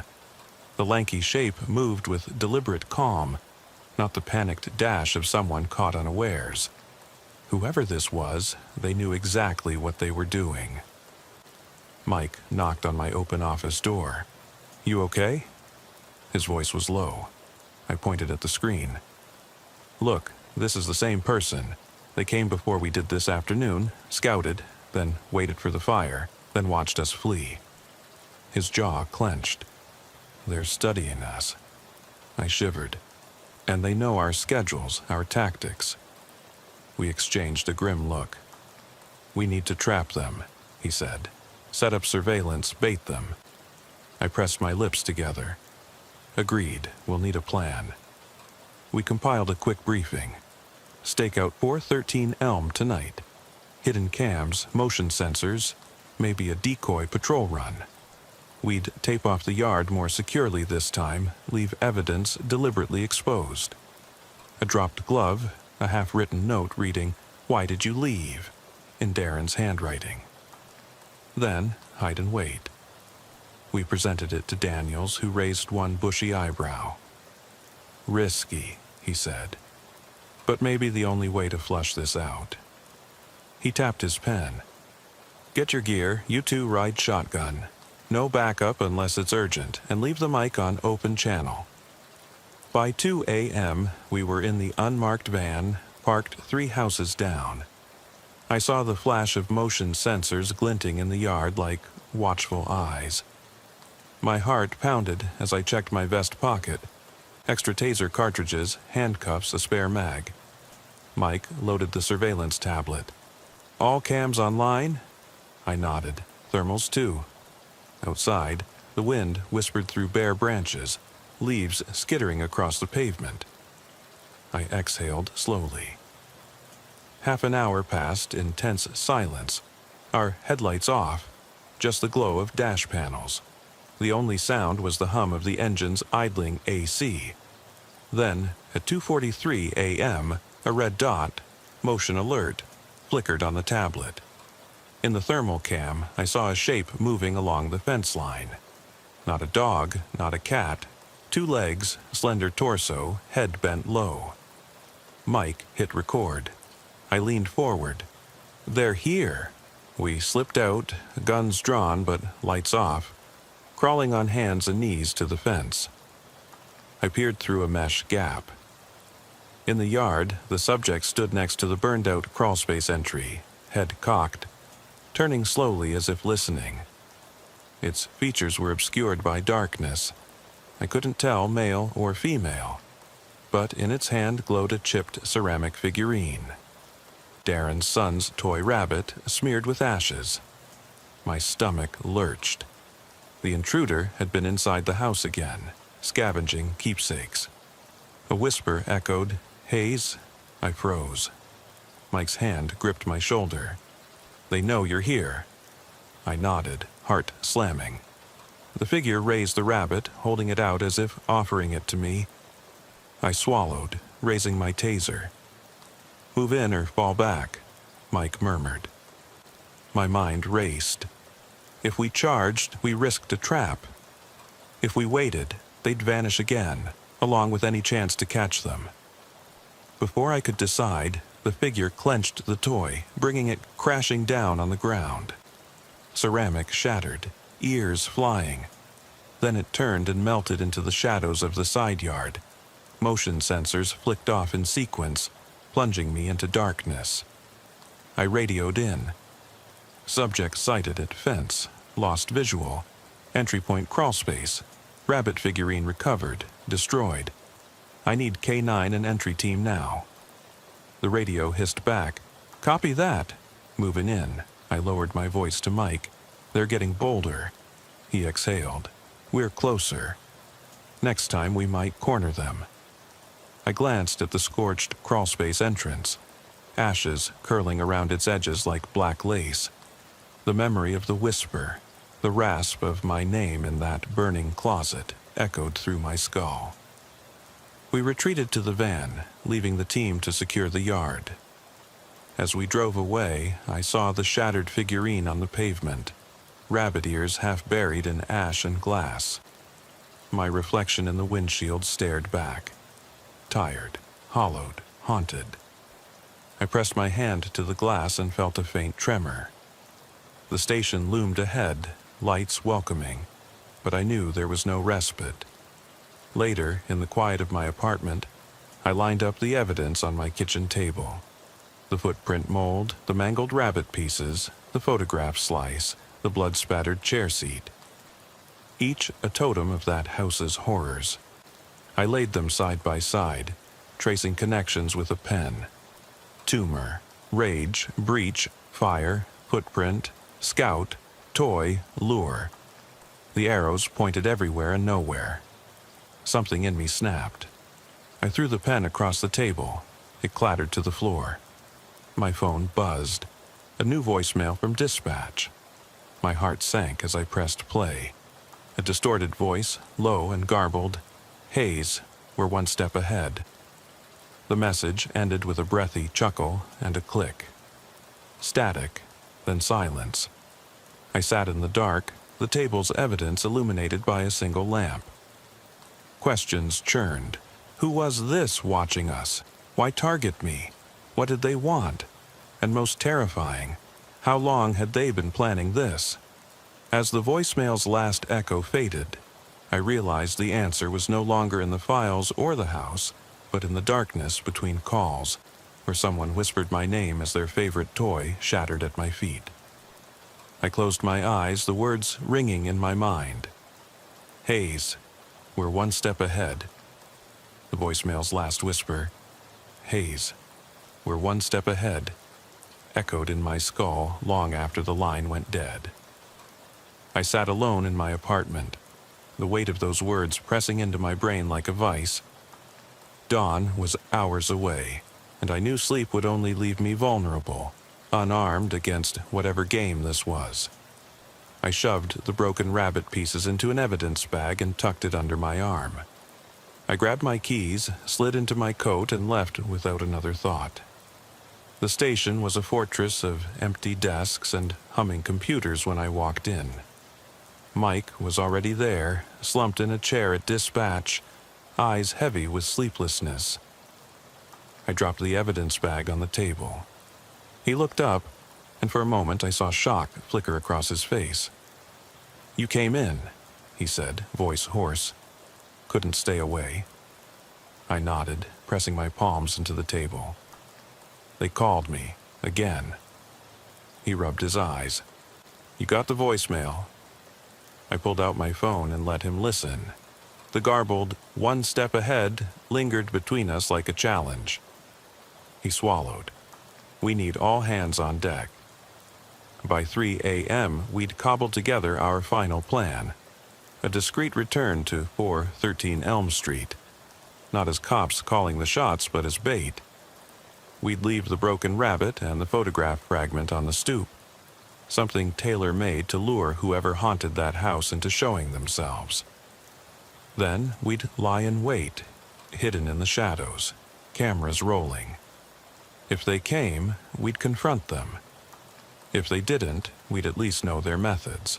We drove out in Mike's unmarked sedan. The world was still, streets empty, the only light the weak glow of street lamps. I watched the glove compartment where I kept my personal handgun, a backup piece I'd stashed months ago in case of rogue calls. Tonight it felt heavier than any department-issued sidearm. My heart thudded, my jaw clenched. Mike glanced at me in the rearview mirror. "Ready?" I swallowed. "Let's end this." The house lay dark, silent, its windows like lifeless eyes. We parked 3 doors down, out of sight, and unloaded gear. 2 handheld cams, a shotgun, extra magazines, surgical gloves, and a slender infrared laser pointer. Our footsteps crunched on gravel as we approached. The broken rabbit lay by the front step, shards of ceramic, spun-off ears, a smear of ash marking its ruin. Beside it, the black and white photo slice, Darren's wife and son, frozen in happier light, half torn, half obliterated. I knelt and whispered, "Here's your bait." Then I slid into the shadows, blinking down the red dot of the laser pointer at the front door's panel. Minutes ticked by. My chest tightened with every exhale. The laser dot beat like a heartbeat, dancing against the warped wood. My eardrums itched, straining for the softest creak, the faintest scrape of foot against porch. Behind me, Mike adjusted his camera, silent as a ghost. An hour passed. The dawn sky remained stubbornly black. My leg began to cramp from crouching. Mike gave me a nudge. Still nothing. I shook my head. They know we're here. I fingered the holster at my side. If they thought we'd come back, they'd have hit us before daylight. Mike frowned. Maybe this is a trick. My teeth ground together. Then we need a new play. I raised my voice into the night. Listen up. Whoever you are, I've got a name. Hayes, let's see how brave you are when I point a barrel at your face. Silence. Then a soft laugh, low and distant, like the churn of wind through hollow bones. The sound came from behind the house. I fired a flare round into the air. The sharp crack, startling. And watched the orange flare arc overhead, illuminating the yard, the fence, the skeletal silhouettes of hedges. The laughter stopped. My pulse roared. I whispered, "They're back there." Mike grabbed my arm. "Hold." A figure emerged from around the side, stepping slowly into the flare's glow. A tall silhouette, slender but broad-shouldered, wearing a hooded raincoat that hung to mid-calf. I could see only shadows of a face, but something in the stance, the tilt of the head, stopped my breath. The figure raised one hand, turning the hood back enough to reveal eyes. Cold, empty, unblinking. No glare of recognition, no flicker of shame. Just a blank canvas where fear should paint itself. I aimed my shotgun. "Drop it," I barked. The figure responded with silence, stepping closer, calm as if walking to an appointment. Mike moved beside me, flashlight on, beam cutting through the darkness. The raincoat glinted with raindrops, though I felt no rain. I felt a prickle on my skin, like static. The air smelled faintly of gasoline and something metallic, like old coins. I took another step forward. The figure didn't flinch. I raised my voice again. "We know you've been here. We have the footprint, the broken toy, the code." I swallowed. "We've got you cornered." The figure cocked its head, watching me. Then, with deliberate slowness, it reached into an inner pocket and drew out a small object. A ceramic shard from the broken rabbit toy. It held it out between 2 fingers and dropped it at my feet. The shard clinked on the porch. I stared. Mike's hand flicked to his sidearm. "What do you want?" I demanded. The figure raised a gloved hand and traced 3 lines in the wet wood, each line a slash, like tally marks, but the third line carved across the first 2 an X. Then it tapped its chest, pressed 2 fingers to its temple, and pointed at my chest. The gestures were cryptic, almost ritualistic. I felt blood drain from my face. The figure stepped forward, brushing past me without hesitation, heading back into darkness. I called after it, but it vanished like smoke. The raincoat caught on the corner of the porch for a moment, tearing one sleeve, then it slipped away. Mike trained his flashlight along its path, but all we saw was the flashing red of my abandoned laser pointer, blinking in a random pattern, once, twice, then fading. I dropped to my knees to pick up the shard. On its underside, scrawled in what looked like dried blood, were 4 letters. Next. My gut seized. The tally on the porch meant this was the 3rd time I'd been targeted. The initial backyard apparition, the crawlspace whisper, the test at 3 p.m., and now this. A final invitation. Next. I stood, pocketing the shard. Mike looked at me, face pale. "What now?" he whispered. I swallowed. "We wait," I said, voice brittle. "We wait until dawn, and then we go inside, together." We retraced our steps back to the car, stumbling over wet grass and discarded evidence markers. Every so often, the laser dot flickered back to life on the porch, a heartbeat pulsing in the dark. At the sedan, I paused and looked back at the house. Dark windows like empty sockets, the front door stained with ash and the single X. It looked abandoned, but I knew it wasn't. We drove away in silence, passing under the green glow of traffic lights, heading for the station. My mind raced with possibilities. A twisted neighbor psychotic with grief, a child acting out revenge, the son emboldened by anger, the wife resentful of the system, but none felt right. Whoever it was, they knew my moves, my fears, my name. They were playing a game with rules only they understood.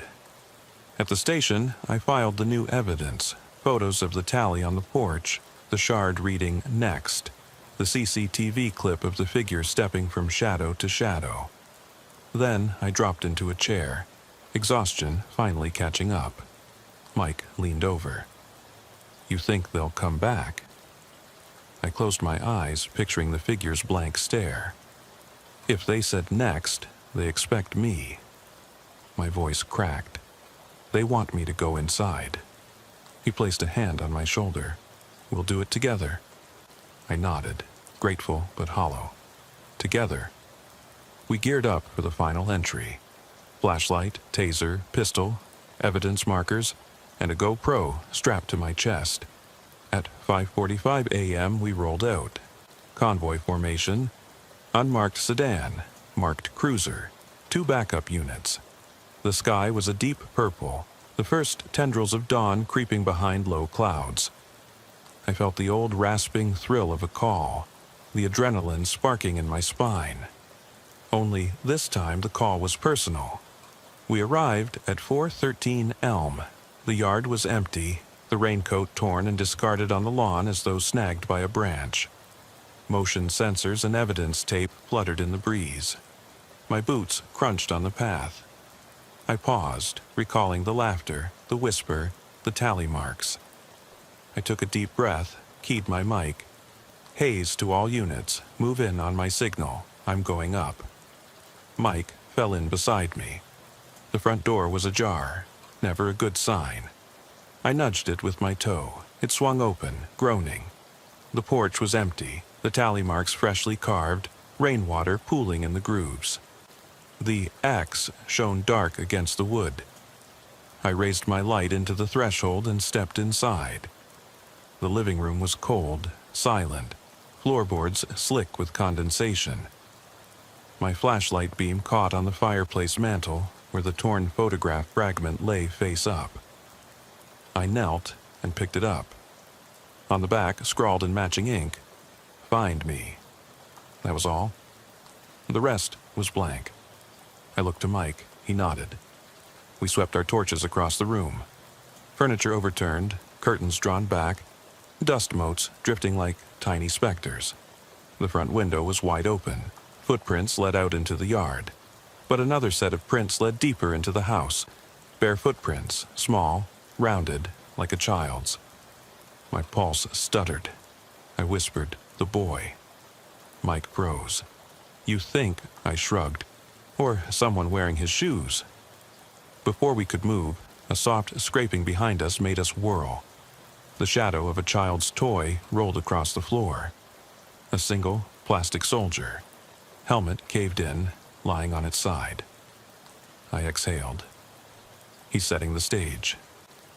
We followed the prints to the kitchen. The air was thick with the smell of toast. Still warm, cutting through the damp. On the counter sat 2 plates, one smeared with jam, the other empty. A half-drunk glass of milk stood half full. My throat clenched. Someone had made breakfast, waiting for us. A noise upstairs, footsteps, light and quick. I motioned Mike to stay. I moved to the foot of the stairs, each step numbered in my mind. 1, 2, 3. My light trembled as I climbed. At the top landing, the hallway stretched into darkness. Doors on either side, just like before. I heard a soft humming, like a lullaby. My palm trembled as I edged toward the master bedroom door, which stood slightly open. I kicked it wide. The room was bathed in pink dawn light through slatted blinds. On the bed lay a single figure curled in a ball, a small boy, hair tousled, back to me. The hospital bracelet still glinted on his wrist, surgery scar faint but visible on his neck. He sang softly to himself, "Rock-a-bye, baby." My voice caught. "You're safe now." He turned. His face was lined, not with the softness of childhood, but with the weary hollow of someone far older. His eyes were too big, too knowing.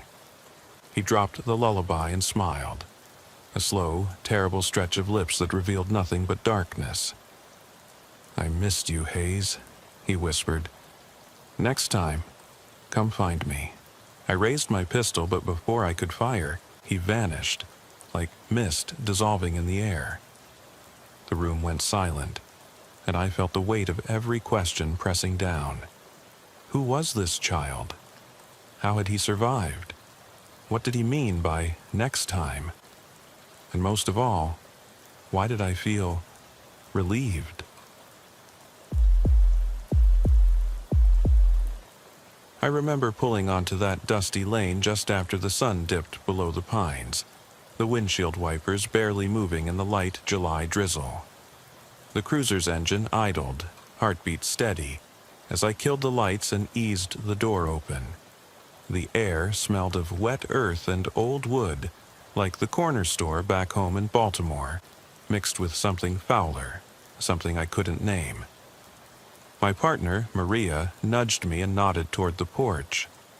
The string of battered red, white, and blue bulbs flickered on despite the afternoon heat, a mocking echo of celebration in a place that felt twisted. Stepping out, my boots sank slightly in the soft shoulder gravel. The hum of cicadas buzzed overhead, a relentless backdrop to our approach. I flicked my radio off silent in case the static spooked whoever, or whatever, might be inside. Maria's hand hovered above her holster. I knew she was reading the same tension I felt coiling in my gut. 2 uniformed silhouettes in the dusk, moving toward a peeling screen door that creaked like a warning.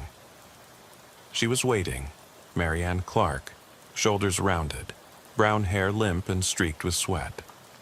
Her eyes, sunk deep in hollows, tracked us with a flat, desperate intensity. Behind her, 7-year-old Eli clutched the handle of an oxygen concentrator, its whispered hiss a reminder of fragility. The boy's sneakers scuffed the cracked concrete porch as he half dragged, half pushed the machine. He looked both younger and older than his years, hollow-cheeked, eyes too big for his face, like a puppet missing strings. "Deputies Jenkins and Ortiz," Marianne said, voice low, measured. The syllables felt rehearsed, like a script she had practiced nightly. "Thank God you're here." She glanced at Eli. His chest rose and fell in shallow gasps, then back to me. "My brother, he's out there, I don't know where. Meth. His bender started last night. He always gets worse." Her lips trembled. "He promised he'd be here this afternoon." I nodded, unclipped my body camera. It clicked on, its red light a small eye recording every twitch of her hands, every tremor in her voice. "Ma'am, we'll get through this. Can you tell us where you last saw him?" I kept my tone calm, professional. But the drill in my head spun. This wasn't just a trespass call. The wilting flowers by the door, the cracked siding, the shutters gaping, every detail histrionic, like the house itself was gasping for breath. She motioned us inside. The foyer smelled of mildew and something metallic, coppery, like old blood dried under the sun. A battered console table held faded photographs. A younger Marianne, smiling with two little kids at a 4th of July parade. Eli among them, neck cradled in his father's arms. The dates scribbled on the back caught my eye. June 2018. 6 months ago. I stifled a swallow, time blurred. "Last I saw him," her voice cracked. "He went out back. Said he saw movement in the tree line." She gestured toward a window that overlooked a thicket of pines 24 yards beyond the kitchen. Shadows shredded the view. I stepped closer, noticing tracks in the mud. 2 sets of footprints heading into the underbrush, then none coming back. Maria called a dispatch check. No warrants, no outstanding calls for the brother's name. Good, less paperwork for us. But that meant nothing for the flicker in Marianne's eyes as she watched my radio, searching for hope. She rubbed her arms as if cold, though the humid air clung to my skin like a wet shirt. I crouched beside Eli. "Hey, champ," I said, voice soft. His eyes flicked up, alert, frightened. "You doing okay?" He nodded, lips chapped. His oxygen hose looped over his shoulder, a lifeline in red plastic. "You'd better stay here," I told him. "We'll find your uncle." He blinked slowly, trust and terror warring in his gaze. Upstairs, the bedrooms told more stories. A single bed with a quilt patterned in baseball bats, posters peeling off the walls. Teams none of us had heard of. A crib stuffed with stuffed bears. No sign of his father, but evidence of a life interrupted. A forest of pill bottles lined the windowsill. Antibiotics, bronchodilators, antidepressants, none showing overdose risk. Just the needles and burnt tinfoil we didn't find. Back on the porch, the dusk deepened. Fireflies flickered ghostly. I thought I saw something move behind the trees, a shape hunched, shifting. I raised my light. It played across a sagging fence, then a charred stump. No sign of life. Maria scanned in a circle. No radio chatter except our own. Marianne slipped to my side. Her voice was a whisper. "He won't hurt Eli, he loves him, but he's not himself." I felt her desperation, wanting protection yet fearing what waited. "We'll keep him safe," I said, though I wasn't sure who "we" was. The station? Social services? Babysitters? I left her phone number and promised patrol follow-ups. As we climbed into the cruiser, I took a last look at the house. The flickering lights, the hollow windows, the hush beyond. Something in me tightened, a premonition. We drove away, tires crunching the gravel, headlights cutting through the dark swirl of pines. Halfway down the lane, I hit the brakes. My stomach lurched. I'd forgotten something. Her look, how she stared at those lights like they were the only proof the world still spun. Like they might be keeping something alive in that house. I wondered if those bulbs would burn out tonight, or if they'd stay on, mocking anyone who passed by. By the time we reached the station, the sweat had dried on my back, but the unease clung. I filed the report. Nothing extraordinary. No warrants, no signs of violence, no drugs. Just a worried woman and a kid on oxygen. Yet I couldn't shake the memory of that basement door, painted in peeling white, screaming to be opened. I told Maria, something's off. Not just the situation, her. She nodded, running a hand through her hair. I felt it too. We'll check back tomorrow. We locked eyes, the silent agreement passing between us. None of this sat right. That night, I drove home slower than usual. The road curved through farmland, silos outlined against the sky. My cruiser's cabin felt cramped, haunted by the echo of Eli's cough, Marianne's stare. At home, my CO detector blinked green. I chalked it up to relief, but I know better now. Detectors don't lie. I fell asleep in my gear, dreams crawling with flickering lights and muffled screams. When I woke at dawn, my radio was dead silent, but my mind buzzed. I showered, resentful of the scalding water on my shoulders. I laced my boots, strapped my duty belt, and walked out to the cruiser, permanently stained by what I'd seen. Because out here, in the rural stretch between pine and pasture, shadows aren't just the absence of light, they're promises. And as we rolled back toward that house, my gut clenched. We were heading right into them. We rolled into the station garage just before 7 a.m., headlights ghosting across the concrete floor. Maria killed the engine and sat there for a long moment, hands resting on the steering wheel as if she could still feel the tension buzzing beneath the metal. I unclipped my holster and let my radio dangle, the device suddenly heavy against my uniform. We both knew what had to happen next. We needed to go back to that house.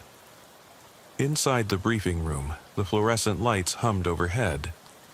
Coffee steamed from styrofoam cups as officers drifted in for the morning shift change. I emptied my pockets on the table, wallet, keys, badge, half-eaten granola bar, and took a sip of black coffee, the bitterness burning at the back of my throat. Maria set her cup down, drew in a breath, and met my eyes. "I checked the CAD," she said quietly. "No new calls, nothing tonight."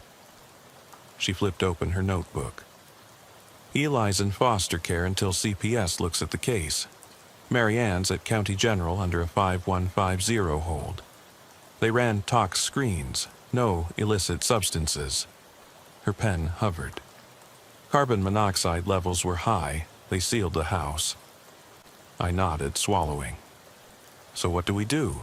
Report it as a CO leak and move on?"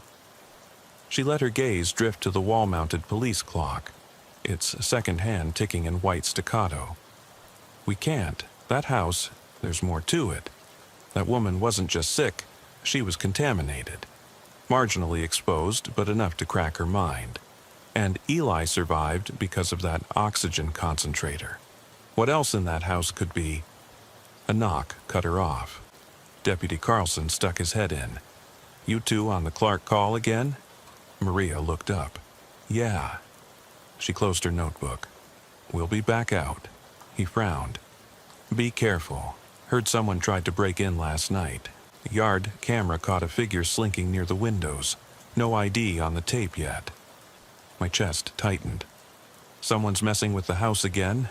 Carlson shrugged. "Looks like." "You two want backup?" Maria exchanged a glance with me. "No," I said. "We'll handle it." He nodded, uneasy, then left.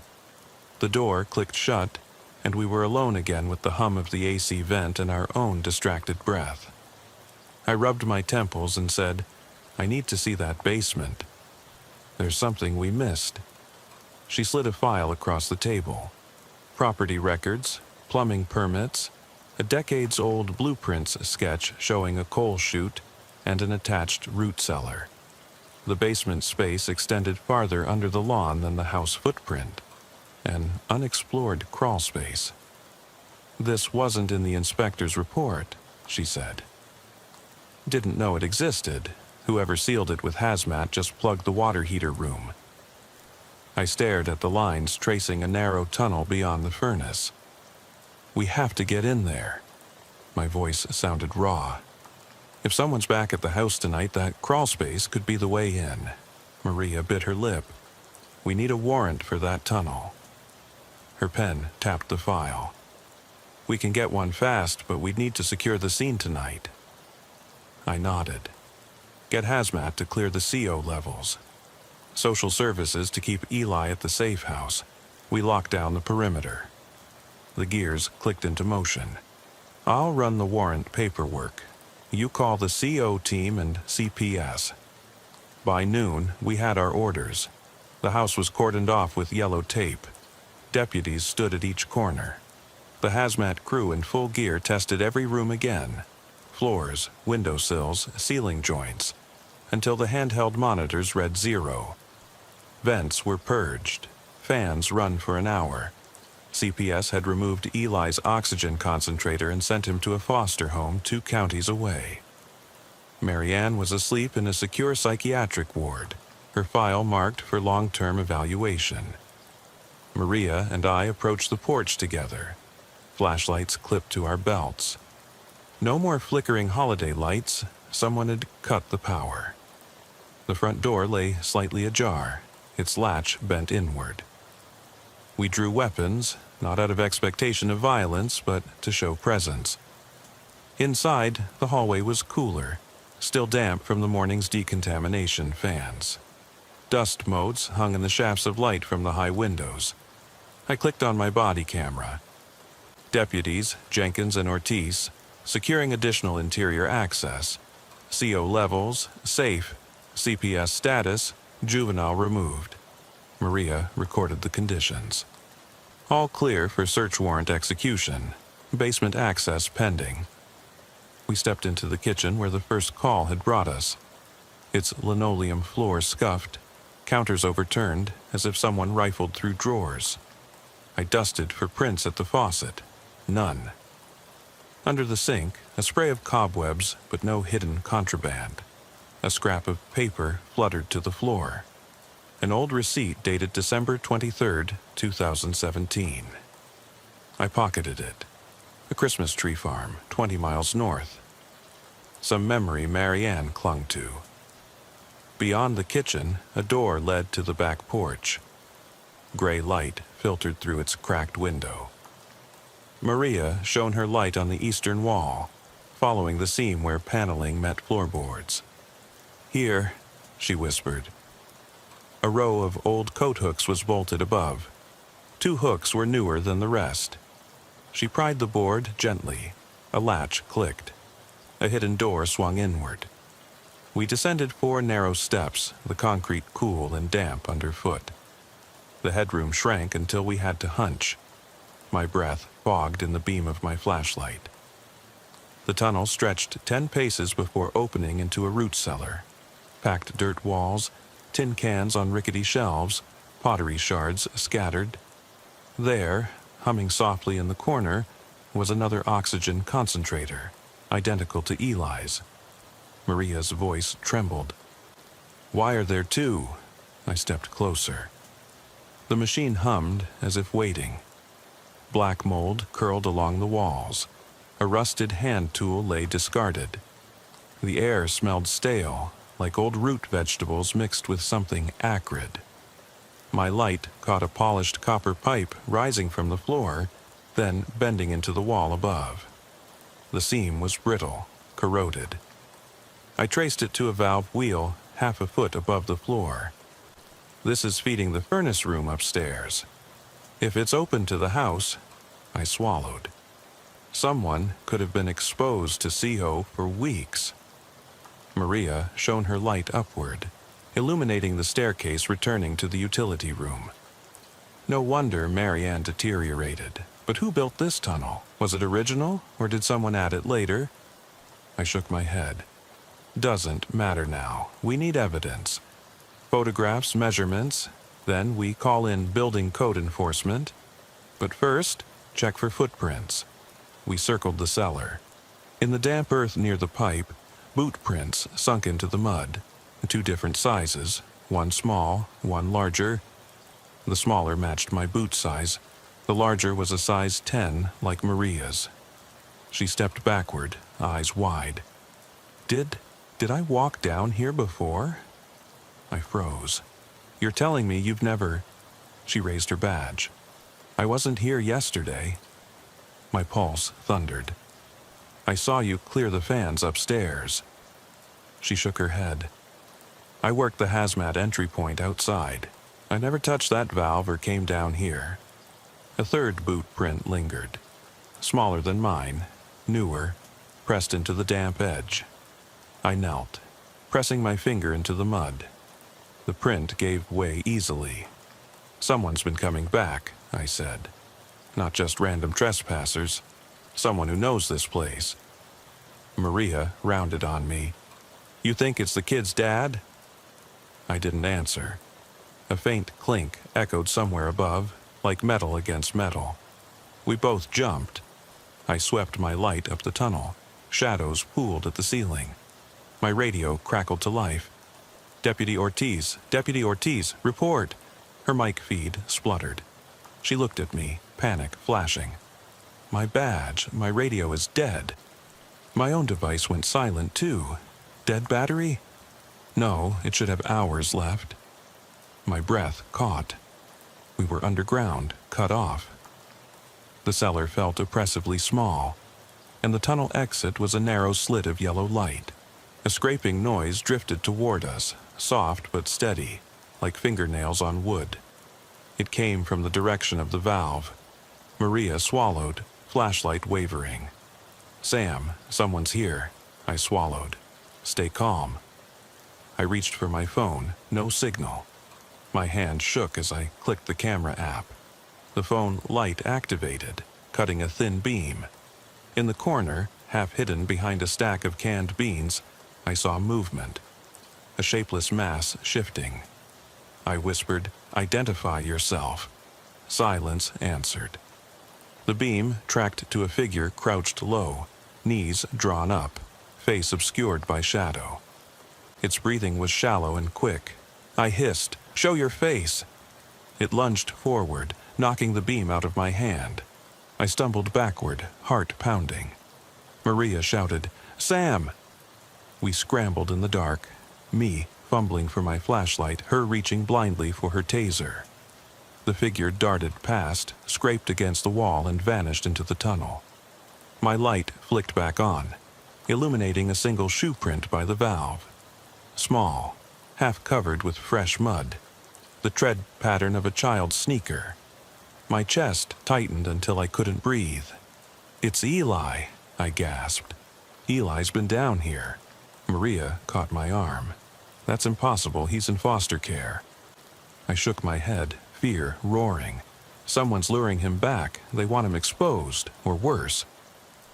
The rustle of movement echoed again, followed by a soft giggle, a child's giggle, high and mewling. My reflection in the damp wall stared back at me, wild-eyed. Panic coiled like a snake. I fumbled for my radio, slammed the power button, dead. "Maria," I said, voice trembling. "We need to get out. Now." She nodded, voice steely. "That tunnel is our only exit." I swallowed bile. "After you." Step by step, we edged toward the narrow opening, the giggle trailing behind us, growing fainter, then swelling suddenly. A cacophony of childish laughter and metallic creaks. I didn't look back. As we reached the bottom step, my radio crackled to life. "Ortiz? Jenkins? Are you still with me?" It was Carlson's voice, full of static. Relief and dread mixed in my chest. "Carlson, we're in the basement. Something's down here." My breath caught. A soft weight tapped my shoulder. I spun around, nothing there. The tunnel behind was empty, but the giggling had stopped. Silence pressed in. I exhaled. Maria, let's go. We climbed the stairs, hearts pounding, flashlights illuminating smeared footprints on the walls. By the time we burst into the utility room, deputies were swarming in. Carlson at the front, shotgun raised, worry etched across his face. Carlson's radio crackled. CO levels are safe. Warrant log completed. Officers secure upstairs. He looked at us. You okay? Maria's voice shook. We need to find Eli. His eyes widened. He's not here. We checked with CPS. I stared at him, breath ragged. Someone's playing us, using that house. He nodded, subdued. We'll bring in detectives. I sank to the floor, adrenaline ebbing into exhaustion. Maria knelt beside me. The basement door slammed shut behind us, as if by force. Carlson ran to it, tried the handle. It was locked. He cursed. They're in there. Maria's eyes locked onto mine. We lost him. And at that moment I realized we weren't just chasing a missing boy or investigating a CO leak. We were trapped inside something that had chosen us, and it wasn't done yet. I pressed my back against the cool concrete wall, every muscle trembling as Maria's footsteps echoed overhead. The basement door, our only barrier between us and the rest of that house, was locked tight. My flashlight beam danced across the damp floor, illuminating jagged footprints in the mud that led nowhere, as though whoever made them could vanish into the darkness at will. My heart pounded so loud I thought it might crack my ribs. Sam, Maria whispered, voice low, urgent. We need to find another exit. There has to be one. I swallowed hard, mouth dry. The blueprints. My hand fumbled for the file I'd tucked into my belt. The paper was damp and smeared, but I could make out the thin lines, a narrow crawl space branching off behind last night's furnace room, leading back beneath the lawn. That tunnel splits in two, I said. One side goes back to the utility room. The other, I'm not sure. She crouched beside me, flashlight in hand. Then let's move, before whatever's down here circles us. I forced myself to my feet, wincing as the camera clipped to my belt scraped the concrete. My radio lay beside me, useless. My sidearm felt heavy at my hip, almost comforting. Together, we edged toward the far end of the cellar, where the corrugated metal of the furnace room door sagged on its hinges. I pressed my ear to the rusted metal. No whispers, no scuttling. Only the distant drip of water somewhere deeper in the earth. Maria slid her shoulder under the latch and pushed. The door groaned open, revealing a low-ceilinged corridor of exposed pipes and tangled wires. The smell hit me first. Diesel, damp wood, and something yanked straight from a nightmare. An acrid tang like burned hair. I flicked my light along the walls. The mortar was cracked, roots snaked through crevices, and every 10 feet or so rusted brackets held what looked like ancient plumbing. Stay close, I murmured, crawling forward until I could stand. Maria followed, her light bobbing like a firefly. The tunnel curved sharply, the walls narrowing until we had to tilt our heads. I felt for the horizontal pipe running above us. It glowed orange in the flashlight, heated by something I couldn't see. My throat seized. We're getting near the broken pipe, I said. She nodded, breathing shallow. You thinking what I'm thinking? Yeah. I shone my light at the seam, where new welds clashed with old rust. Evidence of recent work. Someone patched this up, maybe to stop the CO leak, maybe for another purpose. Whoever built this tunnel wanted us to find it. A thin slap of something brushing the wall behind us made us both spin. The beam landed on a streak of red mud, like someone dragged blood-covered cloth along the bricks. I swallowed, hunching my shoulders. We're not alone. We moved faster, following the pipe. The tunnel ended at a narrow hatch in the floor, bolted shut with a single heavy latch. I knelt to inspect. No keyhole, just a crudely welded seam. My breath caught. This was no service hatch. I stood and used the butt of my flashlight to strike the weld. Sparks flew. Metal groaned, shivering. Maria took over, striking again and again until the seam cracked. With a final snap, the hatch whined open. A thin beam of sunrise filtered through the gap, illuminating splintered wood.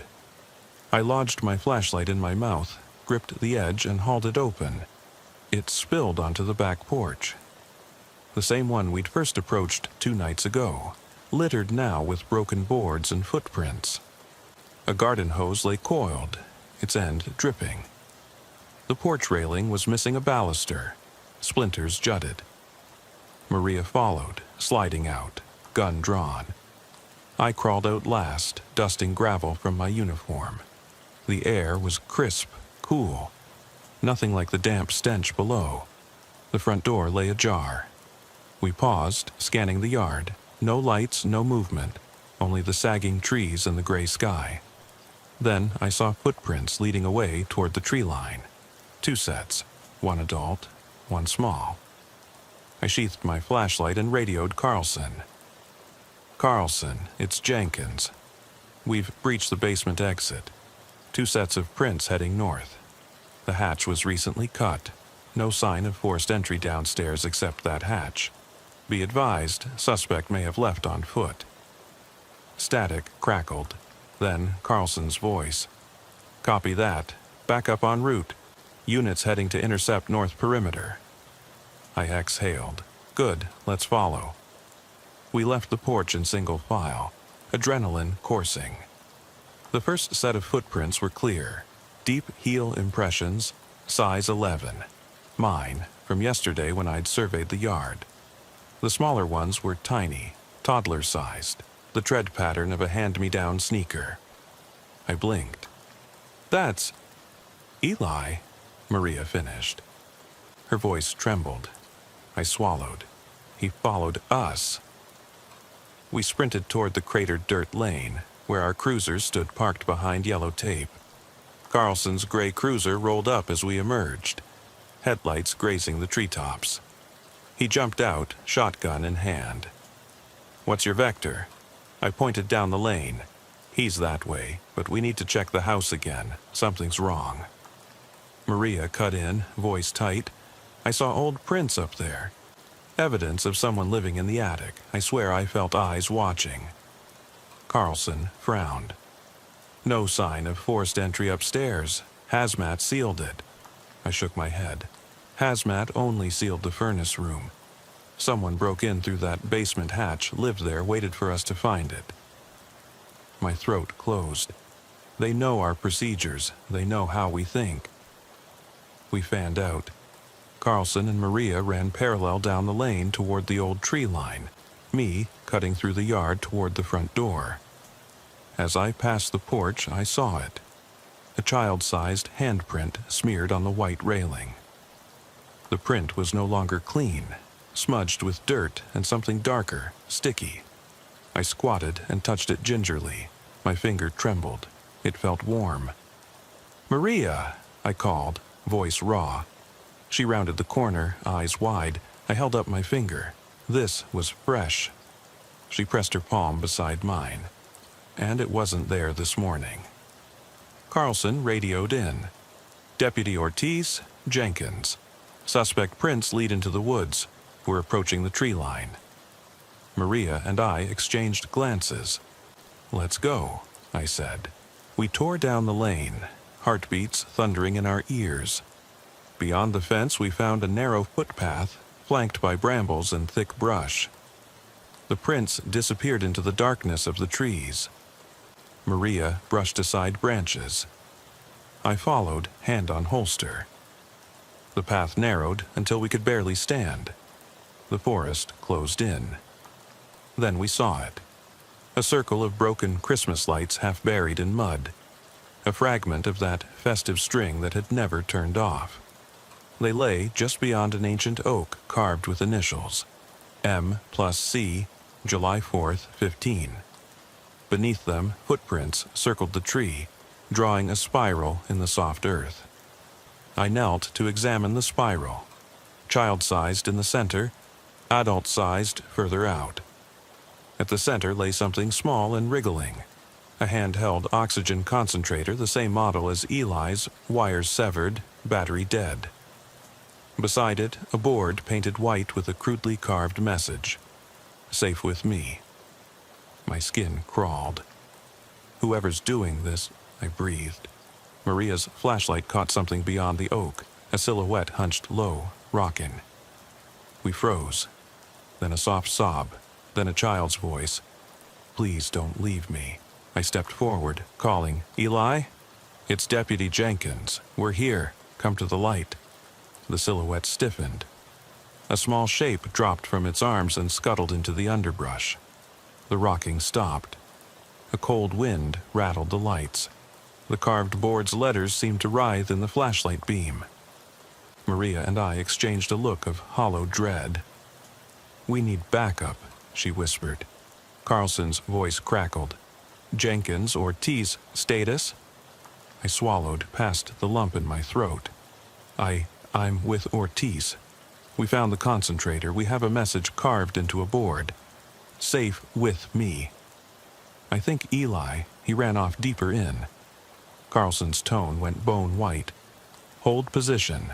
Don't pursue alone. My hand shook on the radio. Copy that. I ended the transmission. Maria looked at me, eyes haunted. Sam, what the hell is going on? She asked. I clenched my jaw. I don't know, but we've crossed into something beyond a simple missing child or CO leak. And if we don't get him back now... The forest fell silent. My flashlight caught the board one more time before the beam flickered and died. Darkness swallowed us whole. I fumbled for batteries, breath ragged. Behind me, the faintest whisper, Deputy Jenkins. My heart froze.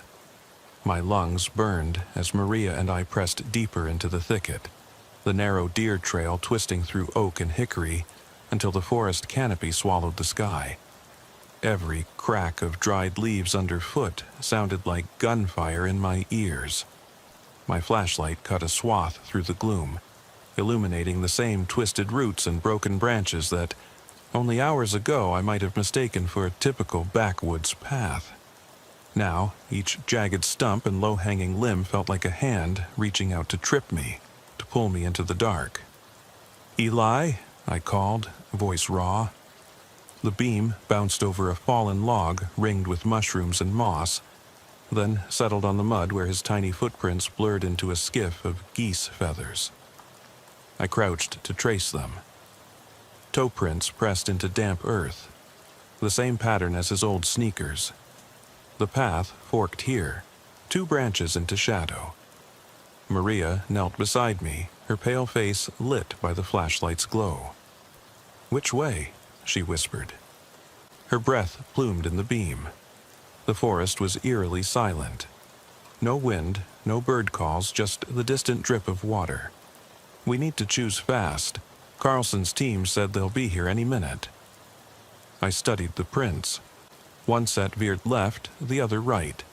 And beneath them, deeper in the mud, I saw a third track. The smooth sole of an adult dress shoe, not mine or Maria's, mangled into the shape of an arch. He was led, I muttered, pressing my glove to the print. Someone guided him. Or forced him, Maria said, voice trembling. She shone her light down the left branch. A narrow corridor of twisted saplings, roots snaking across the ground like cables. To the right, the path opened into a faint clearing, moonlight filtering through broken branches. Enough to see a carpet of fallen leaves, undisturbed except for those prints. I swallowed. Left is too tight. We might get trapped. Right seems more open. My mind raced. Grown men can chase down a child in a confined space. In a clearing, we stand a chance. Let's go right. We advanced into the glade, The air here was cooler, the earth firmer. My radio crackled faintly, Carlson checking in, but I shut it off. Every transmission risked giving our position to whoever was watching. We needed to move quietly.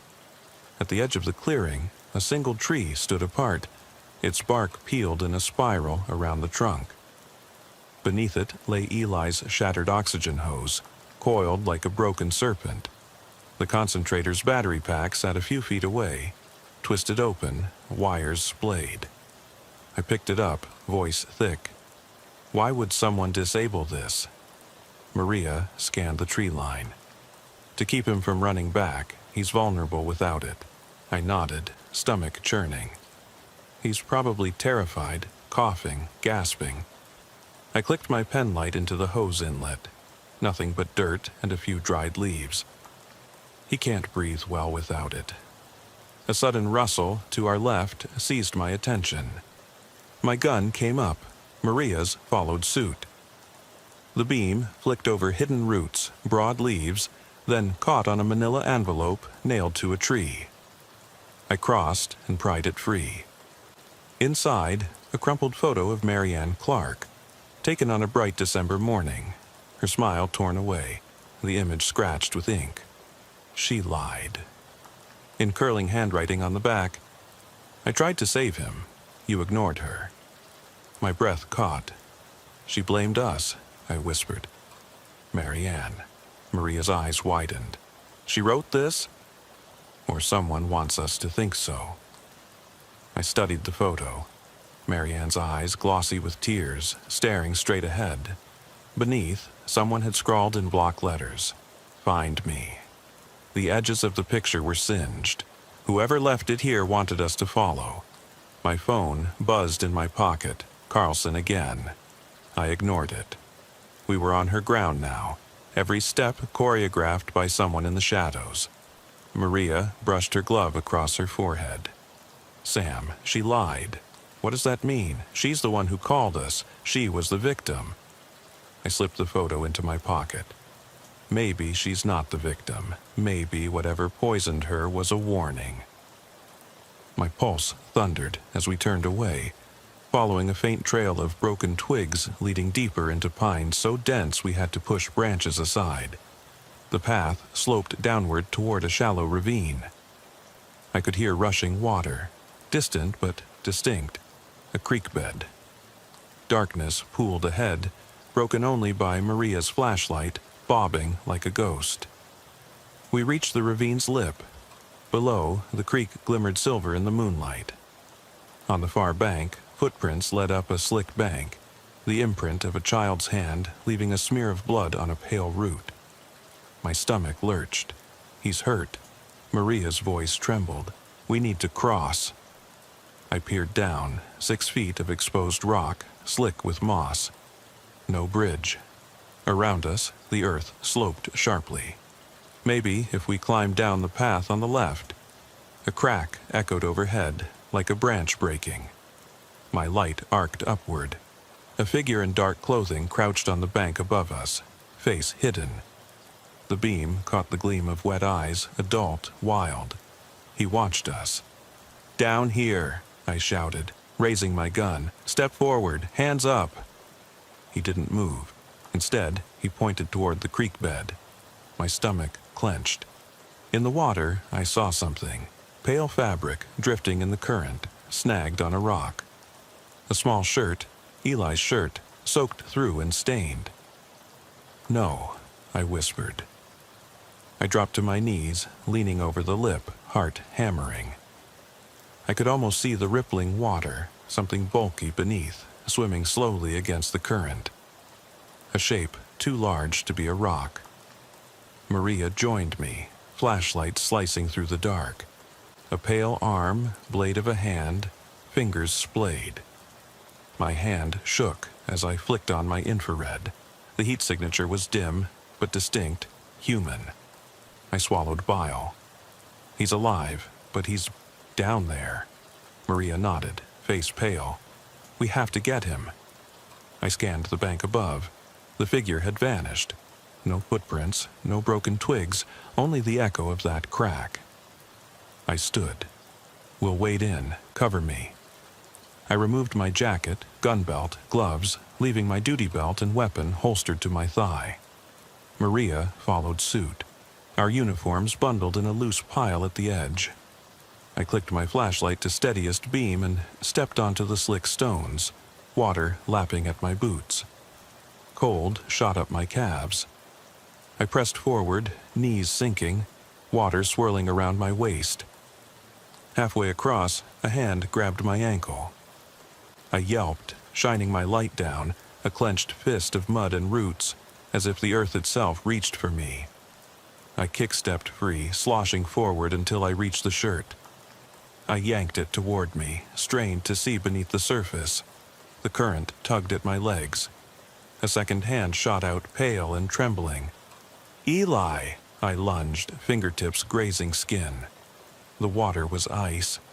His small body floated belly down, soaked. Maria waded in beside me, scooping him under his armpits, dragging him toward shore. His eyelids fluttered, a soft gurgle escaping his throat. My breath hitched. When we reached the bank, I collapsed on my knees, Maria beneath me, cradling Eli as he coughed and choked, water dripping from his lashes. I ripped at his shirt to clear his airway, slapped his back. His chest heaved, eyes opening. He looked up, face pale, a slit of moonlight in his pupils. "Deputy Jenkins," he whispered. "Help!" "Shh," I said, pressing him to my chest. "You're safe now." But I wasn't sure we were. I rose, pulling Maria and Eli up the bank. Behind us, footprints, fresh, led back into the trees. But higher, carved into the oak's bark, was a new message. I kept my promise. My breath caught. "He lied," I muttered, voice trembling. That carving hadn't been there before. Maria knelt beside me, voice barely audible. Promise about what? I looked down at Eli's quivering form, already slumping unconscious in Maria's arms. His face was streaked with tears and grime. She promised to keep him safe. Marianne. The name hung between us, heavy and accusing. A distant howl pierced the night. The wind? A coyote? Or something else calling from the ravine? My flashlight flickered, and I realized with a cold jolt that Eli's respirator tubing, still taped to his nose, had snapped again. His chest was sinking. I fumbled for my radio. "Carlson, we have the boy. He's unharmed but hypothermic. We need a medic, now." Static, then Carlson's urgent voice. "On our way." "Stay put." I pressed my back against the tree. The forest around us was alive with rustling shapes. I could almost see them, outlines of figures darting between trunks, smiling faces carved in bark, always watching. Maria wrapped a thermal blanket around Eli, shivering. I pulled out my phone, still no signal. I knelt, brushing Eli's hair back. "You're safe," I murmured, but the words felt hollow. Maria placed a hand on my shoulder. "We need to get out." I stood, shoving the photo of Marianne into my pocket. The image felt hot. My reflection in the oak's chipped bark stared back, eyes wide, sweat and mud streaked across my face. The promise carved above our heads whispered in the gloom. I kept my promise. Something in me snapped. "No more running," I said. My voice echoed through the trees. "We end this tonight." Maria nodded. She checked her weapon, then lifted Eli in her arms. "Lead the way." I exhaled, eyes sweeping the dark path back to the house, now distant beyond the ridgeline. The thrum of my heart was a drumbeat. Fear, anger, determination. I flicked on my flashlight one last time. The beam cut through the night, landing on a final clue nailed to a tree, a single Christmas bulb glowing faintly in the dark. I stepped forward, every sense alive. "This ends at the house," I whispered, voice firm. "Let's finish it." I stepped onto the creaking porch boards, heart hammering so loud I thought the house might hear it and come alive. Maria still held Eli in her arms, his chest rising in ragged breaths, small head lolling against her shoulder. I moved to the front door and pressed my palm to the peeling white paint, feeling its damp chill beneath my uniform. The latch gave way without resistance, and the door swung inward on silent hinges, revealing the same dim hallway where our nightmare began. Inside, every surface seemed to shudder with memories. The linoleum floor was scuffed and cracked. The walls were still stained where the hazmat team had scrubbed for poison. I switched on my flashlight and swept its beam across overturned furniture, abandoned toys, and empty pill bottles on a low table. The echo of dripping water came from somewhere deep within the house, like a pulse beating in time with my own. Maria set Eli gently on the couch that collapsed under his weight. His eyelids fluttered, and for a moment, just a flicker, I saw his eyes roll back, the blue irises dimming. I knelt beside him, checking his pulse. It was slow, fragile, but there. He moaned softly, hand reaching out as if in a dream. "Deputy Jenkins," he murmured, a voice thick and distant. "Why, did you leave me?" My throat tightened. "You're safe now, Eli," I said, voice trembling. "We couldn't let anyone hurt you." But the room flickered. The overhead bulb blinked, then cut out, plunging us into darkness so complete it felt like the air had weight. My flashlight cut a tunnel through the black, but the far end of the room dissolved into shadows that moved on their own. I stood, backing away, shining my light toward the archway leading to the utility room. The basement hatch lay open, its rusty edges glinting. I took a step forward, but found the floor clear. No path to the tunnel, no boarded-over door. It was as if the passages we'd uncovered had never existed. The house had swallowed its secrets. Maria's voice came from behind me, shaky. "Sam, something's wrong." I turned to see Eli standing unsteady, his eyes glowing faintly in the beam. His small chest was bare except for a thin hospital gown. The oxygen hose dangled uselessly at his feet. I rushed to catch him. "Eli, sit down!" He raised a hand, palm open. "I'm tired," he whispered. "I don't want to go back." The words had no boyish tremor. They were flat, hollow, like spoken by someone older in a child's body. A chill crawled up my spine. I knelt again and gripped his shoulder. "Sweetheart, you were nearly lost. You need rest." His eyes locked on mine, unblinking. The blue faded to gray, and then I saw it. The faint outline of a woman's face superimposed over his. Haggard, hollow-cheeked Marianne Clark, eyes sunken, mouth twisted in anguish. I gasped and recoiled, stumbling onto the couch. Maria's flashlight beam darted to my face, then to Eli. "Sam?" she whispered. "What is it?" I rubbed my eyes and forced myself to look again. The boy's face was normal, except for smeared tears and mud. I reached out, touching his cheek. His skin was cold, damp, like the basement walls. "He's freezing," I muttered, wrapping my jacket around him. A soft clicking noise came from the hallway. A camera shutter, a metronome ticking. We both froze. The beam darted toward the corridor, illuminating a lens set in the wall above the stairs, half hidden behind a picture frame. The frame had fallen askew. A family portrait showing Marianne, her 2 children, Eli and an older sister I'd never heard about. The date stamped on the back read July 14th, 2017. I recognized the clothes, the same baseball quilt, the same striped shirt. I ripped the picture from the wall and held it close to the flashlight. The children's eyes seemed too bright, too knowing for a casual snapshot, and the older sister's face was scratched out, gouged with what looked like a key. Beneath the scratches, her smile lingered, haunted. I shivered, realizing the camera lens pointed directly at that spot, as if someone had been watching us watch them. A low moan drifted upstairs, the kind of groan that comes from joints stretching after decades of stiffness.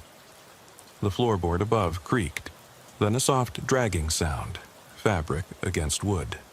I choked back a sob. Maria swore under her breath. "He's up there." I rose, drawing my sidearm. "Stay with him," I told Maria, voice shaking. "I need to check." Maria squeezed my arm. "Be careful." I edged toward the stairs. My boots clicked on the worn treads. At the top, the hallway stretched out in both directions, lit by the moon through cracked windows. The bedroom doors yawned open like mouths. I stepped into the first room, a child's room. Walls painted sky blue, stenciled with clouds. On the bed lay Eli's torn t-shirt, stained and soggy. Half of the oxygen concentrator sat on the dresser, wires cut and frayed. Beside it, Marianne's battered tote bag lay unzipped, its contents spilled. Prescription bottles, a faded holiday card, and a folded pair of children's socks. Tiny, perfect, untouched. A breeze whispered through the broken window, carrying the tang of wet pine and something else. I felt heat surge in my cheeks as I realized the wind smelled like blood. The scent led me into the next room. The hallway behind me grew darker, as if the moonlight was being siphoned away. In the second bedroom, the walls were bare, except for a single drawing taped to the center. A crude sketch of a little boy standing beside a woman whose head was replaced by tangled roots. Beneath the drawing, a line in childish scrawl. "I never left." I swallowed, hand shaking so badly I dropped my flashlight. It clattered against the hardwood. The beam spun wildly before coming to rest on the far corner of the room. A shape stood there, tall, gaunt, impossibly thin, wearing the dry cleaner badge of Marianne Clark's brother. Its head lolled, flesh stretched tight over bone, and in its hand was the missing Christmas bulb, glowing faintly red in the darkness. That light pulsed like a heartbeat. My breath caught. "No," I whispered. "This can't be." The thing tilted its head, click, click, like a record scratching. Then it smiled, lips thin, teeth jagged. I saw the woman's eyes in that smile, empty hollows filled with carbon monoxide haze. I raised my gun, but its arm shot up faster, closing around me with icy fingers. I screamed, stumbling backward into the hallway. My gun fired, the shot echoing like thunder in the empty house. The figure reeled, releasing me. I scrambled past, diving down the stairs. Maria's scream met me in the foyer. I sprinted back to the couch where she knelt over Eli, only he was gone. His jacket, gloves, even his small hospital gown lay in a neat pile. A new envelope sat on the seat. Inside, a Polaroid of the boy we carried in, his face cheerful, alive, standing in front of the house. But in the background window was another reflection. Me, in full uniform, eyes wide, kneeling over an empty spot on the couch. Maria's voice caught. He was never here. I swallowed bile. He was never real. The envelope crackled in my hand. I dropped it, and it landed open on the floor, revealing a single message scrawled in spidery handwriting. "Thank you for bringing me home." I turned to Maria, tears stinging. "Who have we been carrying?" Behind us, the Christmas bulb flickered on the wall, glowing gold where it hadn't been nailed. The soft click of its switch echoed in the silent house. I swallowed, voice barely audible. "Let's finish it." And as I spoke, the bulb went out, plunging us into a darkness so complete it felt alive, waiting.